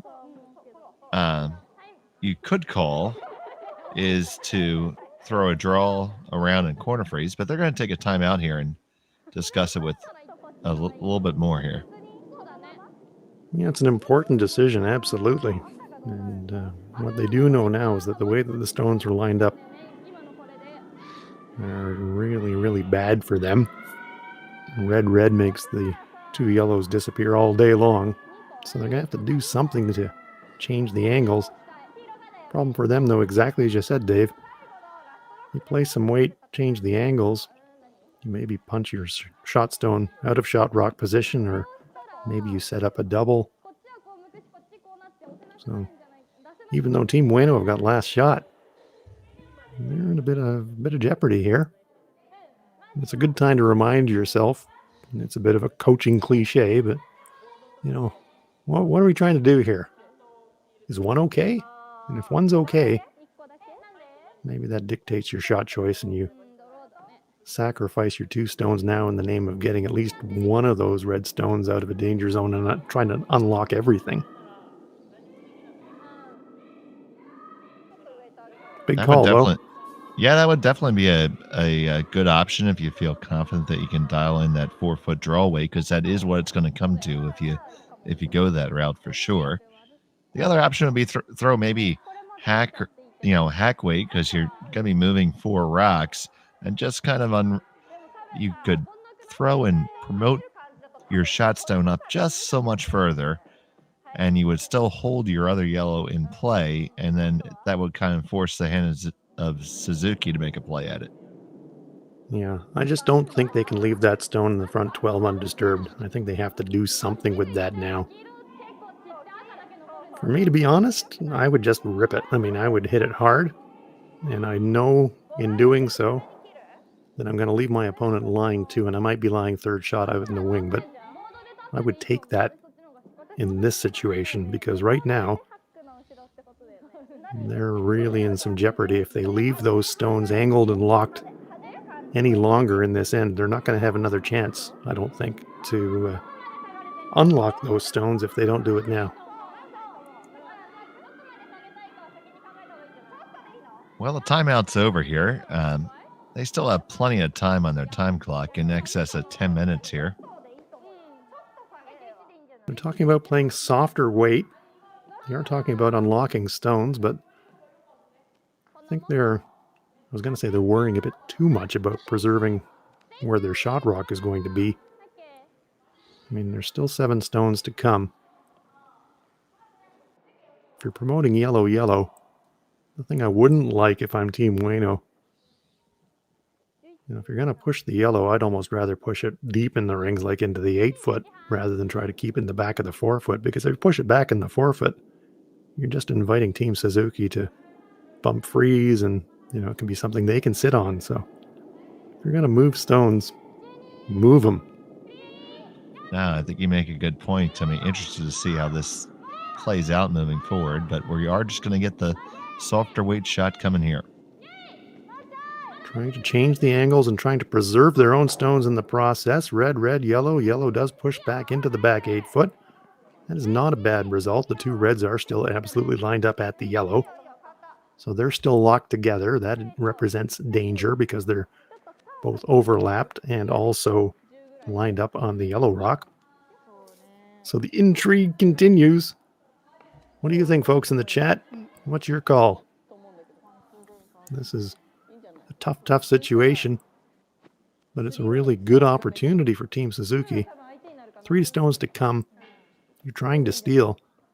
And even though there's no guards up, I think they are in potentially a really excellent position now if they can make a good shot choice here and execute it well. You see a lot of discussion revolving around corner freezing on their own up here, because if you did that and put it right there on the corner, any attempt to remove it looks like it's going to naturally jam onto the yellow catcher there in the side of the rings. So I think that's a really crafty call, actually. Yeah, I really like it. I mean, if you can get it there, although it looks like they've changed up the shot, but I'm with you. If you could keep the same angle as the two reds and it's another one on top of it on that same straight line, then you're offering cover to the stone in the front of the forefoot in the process. But I don't think that's the shot they've selected. So let's see what Akigoto has for us here. They might be trying to get that contact, but they might be trying to do that by hitting as opposed to freezing. This one is overcurling a fraction. Moves the yellow, leaves themselves lying 2, but they have set up, well, maybe not a triple takeout, but certainly a raised double takeout. That's what I didn't like about unlocking those stones, because they were lined up so nicely, and now with this angle change, Team Ueno can just hammer that top stone. Yeah, all that granite locked together was really your friend if you're looking to steal there, and just feel like they put that opportunity aside there with that call. Yeah, I never like unlocking overlapped stones in the front of the rings when I'm trying to steal. This one's going to overcurl, however. Pushes one of the reds, but jams. Opens up the center line, so I think that's a bit of a positive for Team Ueno. Remember, they've got hammer here in 7, 1 up. So their primary goal is scoring. Having stones off the center line now makes the path to the button a little bit more open for them. See the time clock in the background. Teams use their timeout already. 5:47 and counting. 7th end, plenty of time.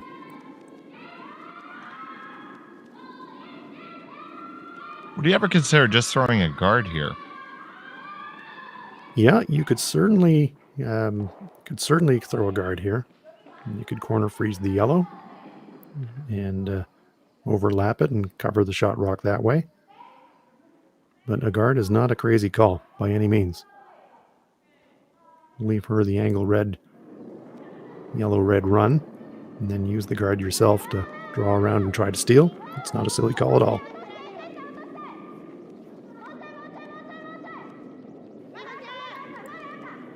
Suzuki watches intently. Just going to pick off the yellow and go across the top. Ooh, that's unfortunate, because I think he can clean up here pretty good now. Very much so. Inside double is on, but again, with the premium being on scoring rather than scoring multiples, they're going to play the shot rock, and I think that's, although conservative, a sensible play in this situation.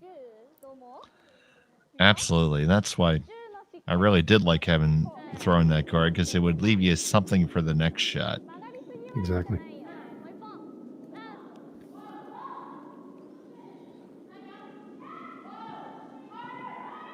So after those stones that were really clustered in mid-end unlock, it has simplified things considerably now for Team Ueno.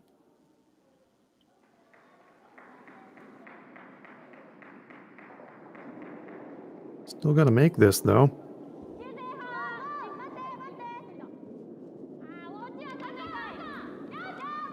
First stone of the end for Miyu Ueno.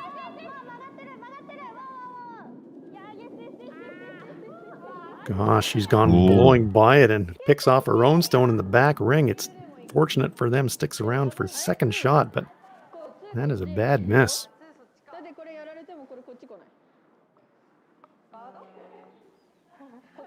So, Team Suzuki, what do you want? Are you content with a force, or are you all out for a steal? If you're content for a force, play the stone in the back, give her the open hit for the 1, go for your 3 coming home. If you're all out for the steal, got to play something different. Well, it looks like that yellow in the back is at least edge on edge, and that's been so tricky coming down that direction. I don't know how gettable that is, actually. No, I agree. I think if you made a play to the back stone, Dave, you'd have to be throwing just back 12-foot weight. for precisely that reason. But you should be able to hold it straight if you did decide you wanted to play that shot.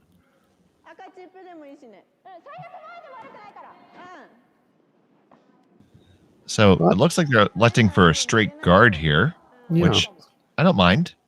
I don't mind that either. Yeah, it's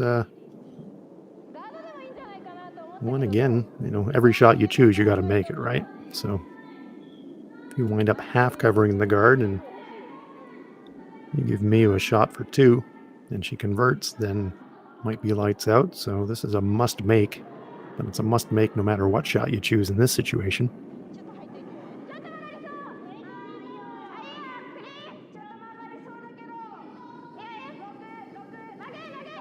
Trying to protect their shot.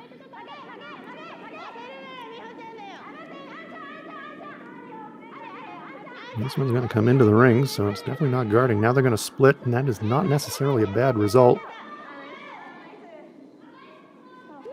Has it left flat enough? Well, they're not even looking at double takeout. They are just going to try and hit for their one. And the way those rocks are staggered, Dave, I mean, this is not an automatic by any means. Now, if you ever drift out just a touch, it's gonna be a steal. If you ever drift out, it could possibly also jam on your own back one, and you could give up. Might give up 2 if you're really unlucky.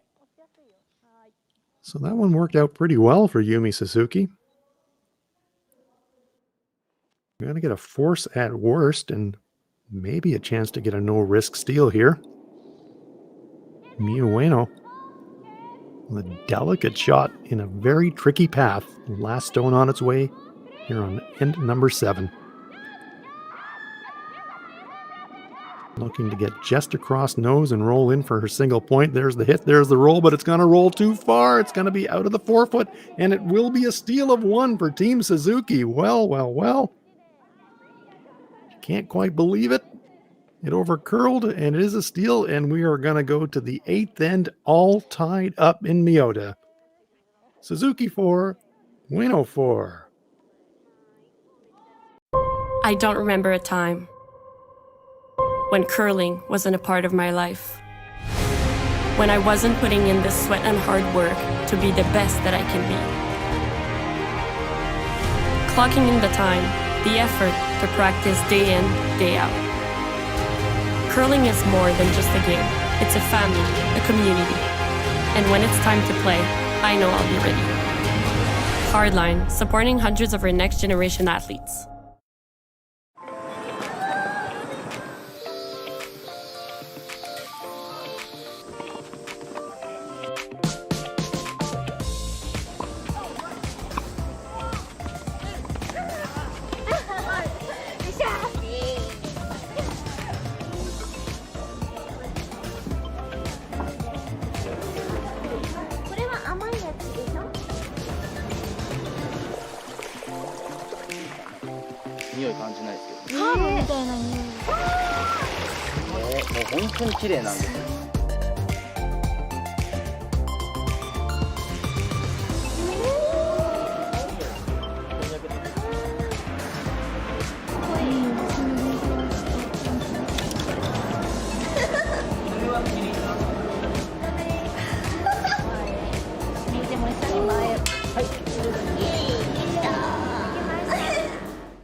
Light up your love for curling with our customizable neon LED lights from Letterlands.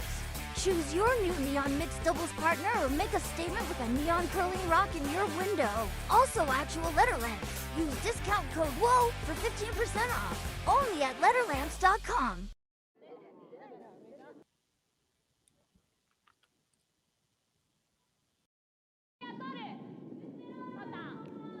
Welcome back, everyone. Hans Frauenlab here with Dave Schmel, and we are having a barn burner in Miyota on New Year's Eve. Yumi Suzuki and Miyu Ueno are deadlocked at 4 at a game that means so much to both teams. Team Ueno with a win can clinch a semifinal place, but Team Suzuki looking to complete the comeback, trying to steal end number 8, put themselves into a tie-breaking situation. So, drama aplenty on New Year's Eve, Dave. Absolutely, Hans. We saw some interesting action, and rocks get drawn in the ring. Some strategy being exchanged, and some shots made, some half shots, and ended up being a steal there. So, and we're gonna have the rocks in play right off the go here, and not quite to the center line, but 2 guards up. So, game on. Here we go. Yeah, it's fantastic. Lead's doing a nice job of setting the table. Miyu Fujimori throwing up 2 center guards. Yumi Ueno has to throw her first rock into the ring, so Team Ueno, of course, not interested in guards whatsoever. And now we see the impact of not only the free guard zone, but the no-tick rule. Having to take a little bit of extra care to not clip the center guard, and that little extra bit of weight bumps and pops the shot stone into a little bit more accessible position. So it's really interesting, Dave, to see the impact of the evolution of the different rules in our sport. You know, first the 5 rock free guard zone, and now the no-tick rule really is having the impact, I think, that players and officials intended, in the sense of promoting more rock accumulation, but also it's actually altering some shot choices early in the ends. Yeah, absolutely. There would be a time, very recently where you would think the 3-point lead was insurmountable, and now that's beat routinely. So 5 rocks have been delivered. Free guard zone part of the end is over. 3 center guards up. So you know that Team Ueno is going to want to try to get rid of at least one of them. And they're trying to figure out, are the angles there for us to double clear? Can we go across the top? Which one is the most dangerous? These are always interesting discussions. Yeah, I'm a big fan that Team Suzuki elected to throw another guard there.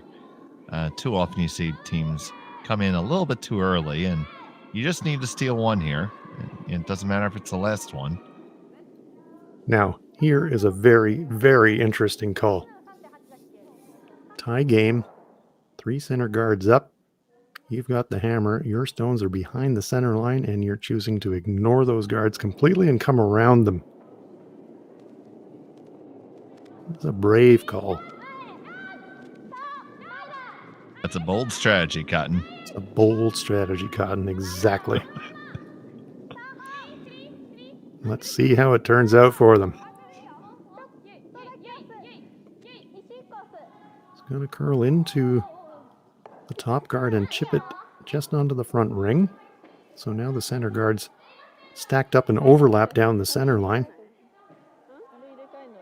Team Suzuki will be quite happy to see this. Junko Nishimuro looks on. It's like the dream scenario, really, for Team Suzuki. If you could have said 6 rocks into the end, the rock alignment looking like that, would you take it? Let's see, where can I order it?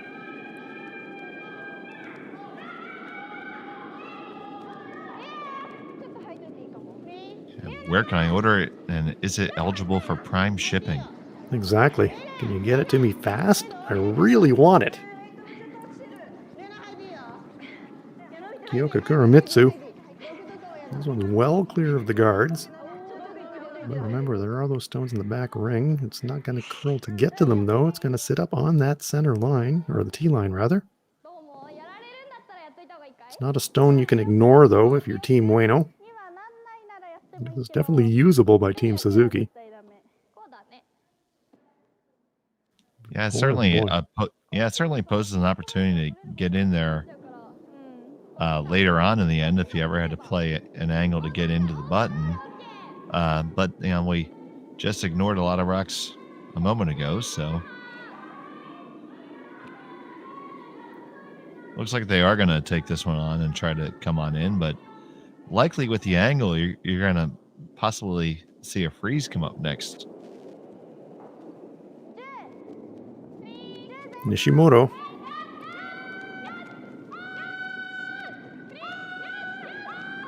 And some real concern on her face. It's going to catch it pretty thin. It's going to spill behind that tee line. It's going to go deep in the rings. So a real pocket of stones now gathering in the back ring. And this is the opportunity right here, right now. Taking a lot of stick, though. Yeah, it is an awful lot of ice. I think I might have been inclined, if I was Suzuki, to not brush that behind the tee line, leave it up a little bit higher. Akigoto. Miles clear of the guard.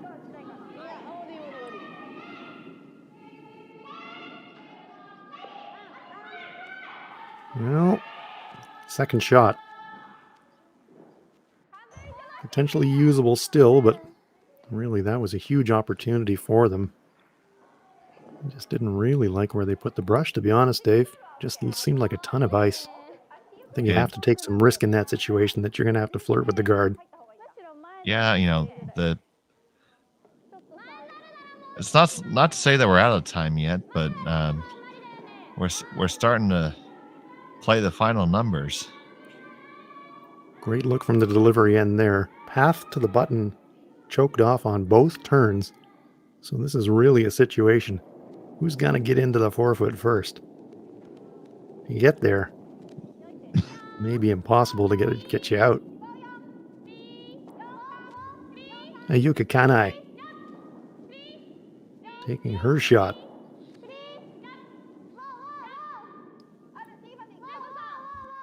Again, well clear of the guard. Better weight, however. And this is going to come to rest just in front of the tee line. Pretty good stone. Now, I would like to come into that maybe with like a hack weight and just kind of chisel in underneath that whole pile there and force Ueno to make a play at it. Another look on the replay. It was half a rock clear of the guard. So if Team Suzuki wants to follow it down, they would have to kind of flirt with guards, and the time clock is ticking. We got 3 rocks to play, so time is now very much becoming a factor for Team Suzuki. Don't want to have to rush things in the late going, but they have to make their choices and make them quickly now. They've elected not to follow this one down, and it seems like they're going to try to come up the straight path. Maybe chip their own forward. Maybe chip it across for a usable tap. I think they're looking at the double tap. Okay. Akigoto. It's not too far away. There's one. There's two. How deep is it going to go? Had perfect line, but just too much weight. Pushes it into the back of the 8-foot. Man, oh man. So close to awesome. Just 6 feet too much weight. It's a good effort at it, but I do believe that shot's going to be there again.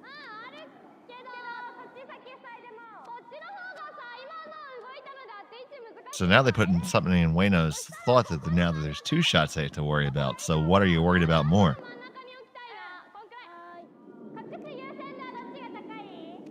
Yumi Suzuki looking on. Good look there. Shot rocked. You can see half of it. But remember, it got there. It went around that center guard by about a half a rock width. So you do feel like you could squeeze another one in there with dead draw weight if you came close to the guard. So Team Ueno trying to take that shot away, I think, with this shot.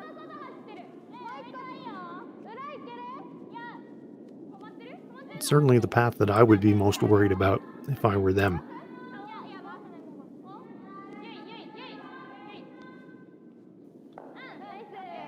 It does take away that half rock path. It certainly does. I'm thinking you still might have to try it, though. The double raise now, the angles just aren't quite as good. No, they aren't. It might have just taken it away. And even though you just had to practice run at it, Yeah, it's tough. To me, I think if you're all into steel, are they just banging yellow and going yellow, red, red, and just promoting things forward? That's what it looks like. Okay, well, this could work out. Need some contact first, though. Oh, sails it by everything, just changes the angle, yellow, red. I don't think that helps them, though. Well, if nothing else, it moves that yellow out of the way. Well, that's true. It does at least open up a little bit more of the path into the 4-foot area. That's a very good point. So Team Ueno is saying, yeah, okay, guard it up. Yeah, right there, even the yellow, just on the way in. It doesn't have to be shot, just needs to be in the way. So we get a good look here while she's making her way down to the delivery end. What are the options here for Team Suzuki if the guard is made? Not many good ones, I'm afraid. Red, red, straight back up the center line. I don't think she can get across nose enough to make it anymore. I'm wondering if you can ever play the center red into the into the shot stone. Well, an enthralling finish here in Miyota.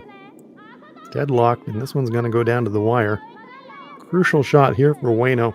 He needs to get a guard into a place that Yumi Suzuki can't draw down into the shot rock area. This one's sitting wide, though.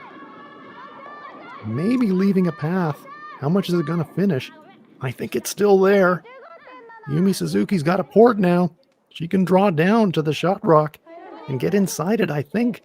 I'd sure be playing it. There's one shot and one shot only, and that's a draw all day here. I think you basically just have to mentally ignore the thought of contact on the yellow and just play this like a straight draw to the button. That's all it is. You practice this, you try both turns all through practice, all week. This is what you've been dialing in. Close your eyes and just imagine you're just trying to put it on the lid. Remember, time is a factor. Not a great deal of time on their time clock. So they've made their discussion. The brush is going out into the 12-foot circle, and so this, I think, is the right call. They have to try the draw. They don't have to try the draw, but I think their greatest chance of stealing the game comes if they make the draw.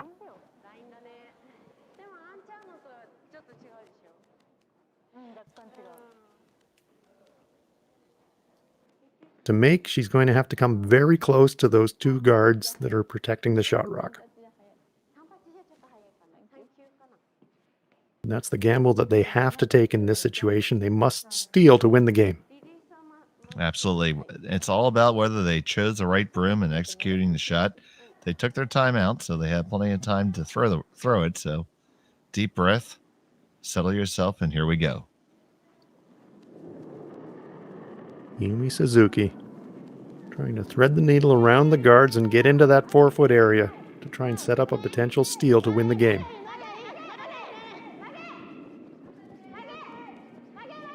Sweeping for curl. This one looks like it's got a fair bit of weight, and it's well by the guard. Is it going to curl enough? I'm not sure it will. No. Punches the yellow back, and that will do it. But wow, what an entertaining game it was. Miyu Ueno will not have to throw her final stone.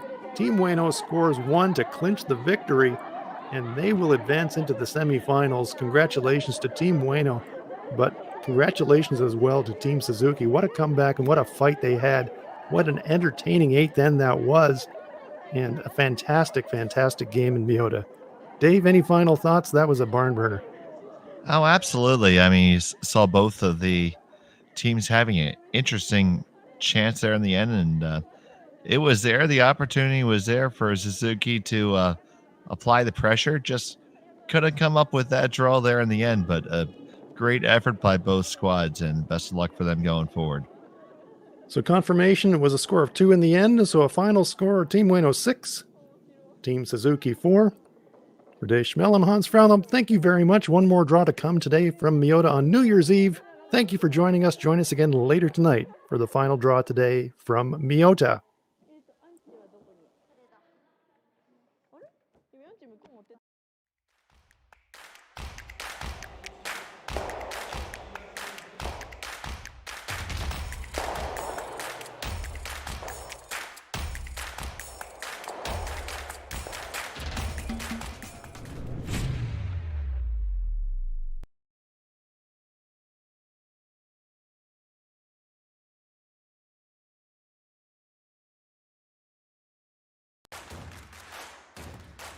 Imagine being able to stream every curling game from every sheet from any event, be it your Wednesday league game, Bonspiel, or corporate event.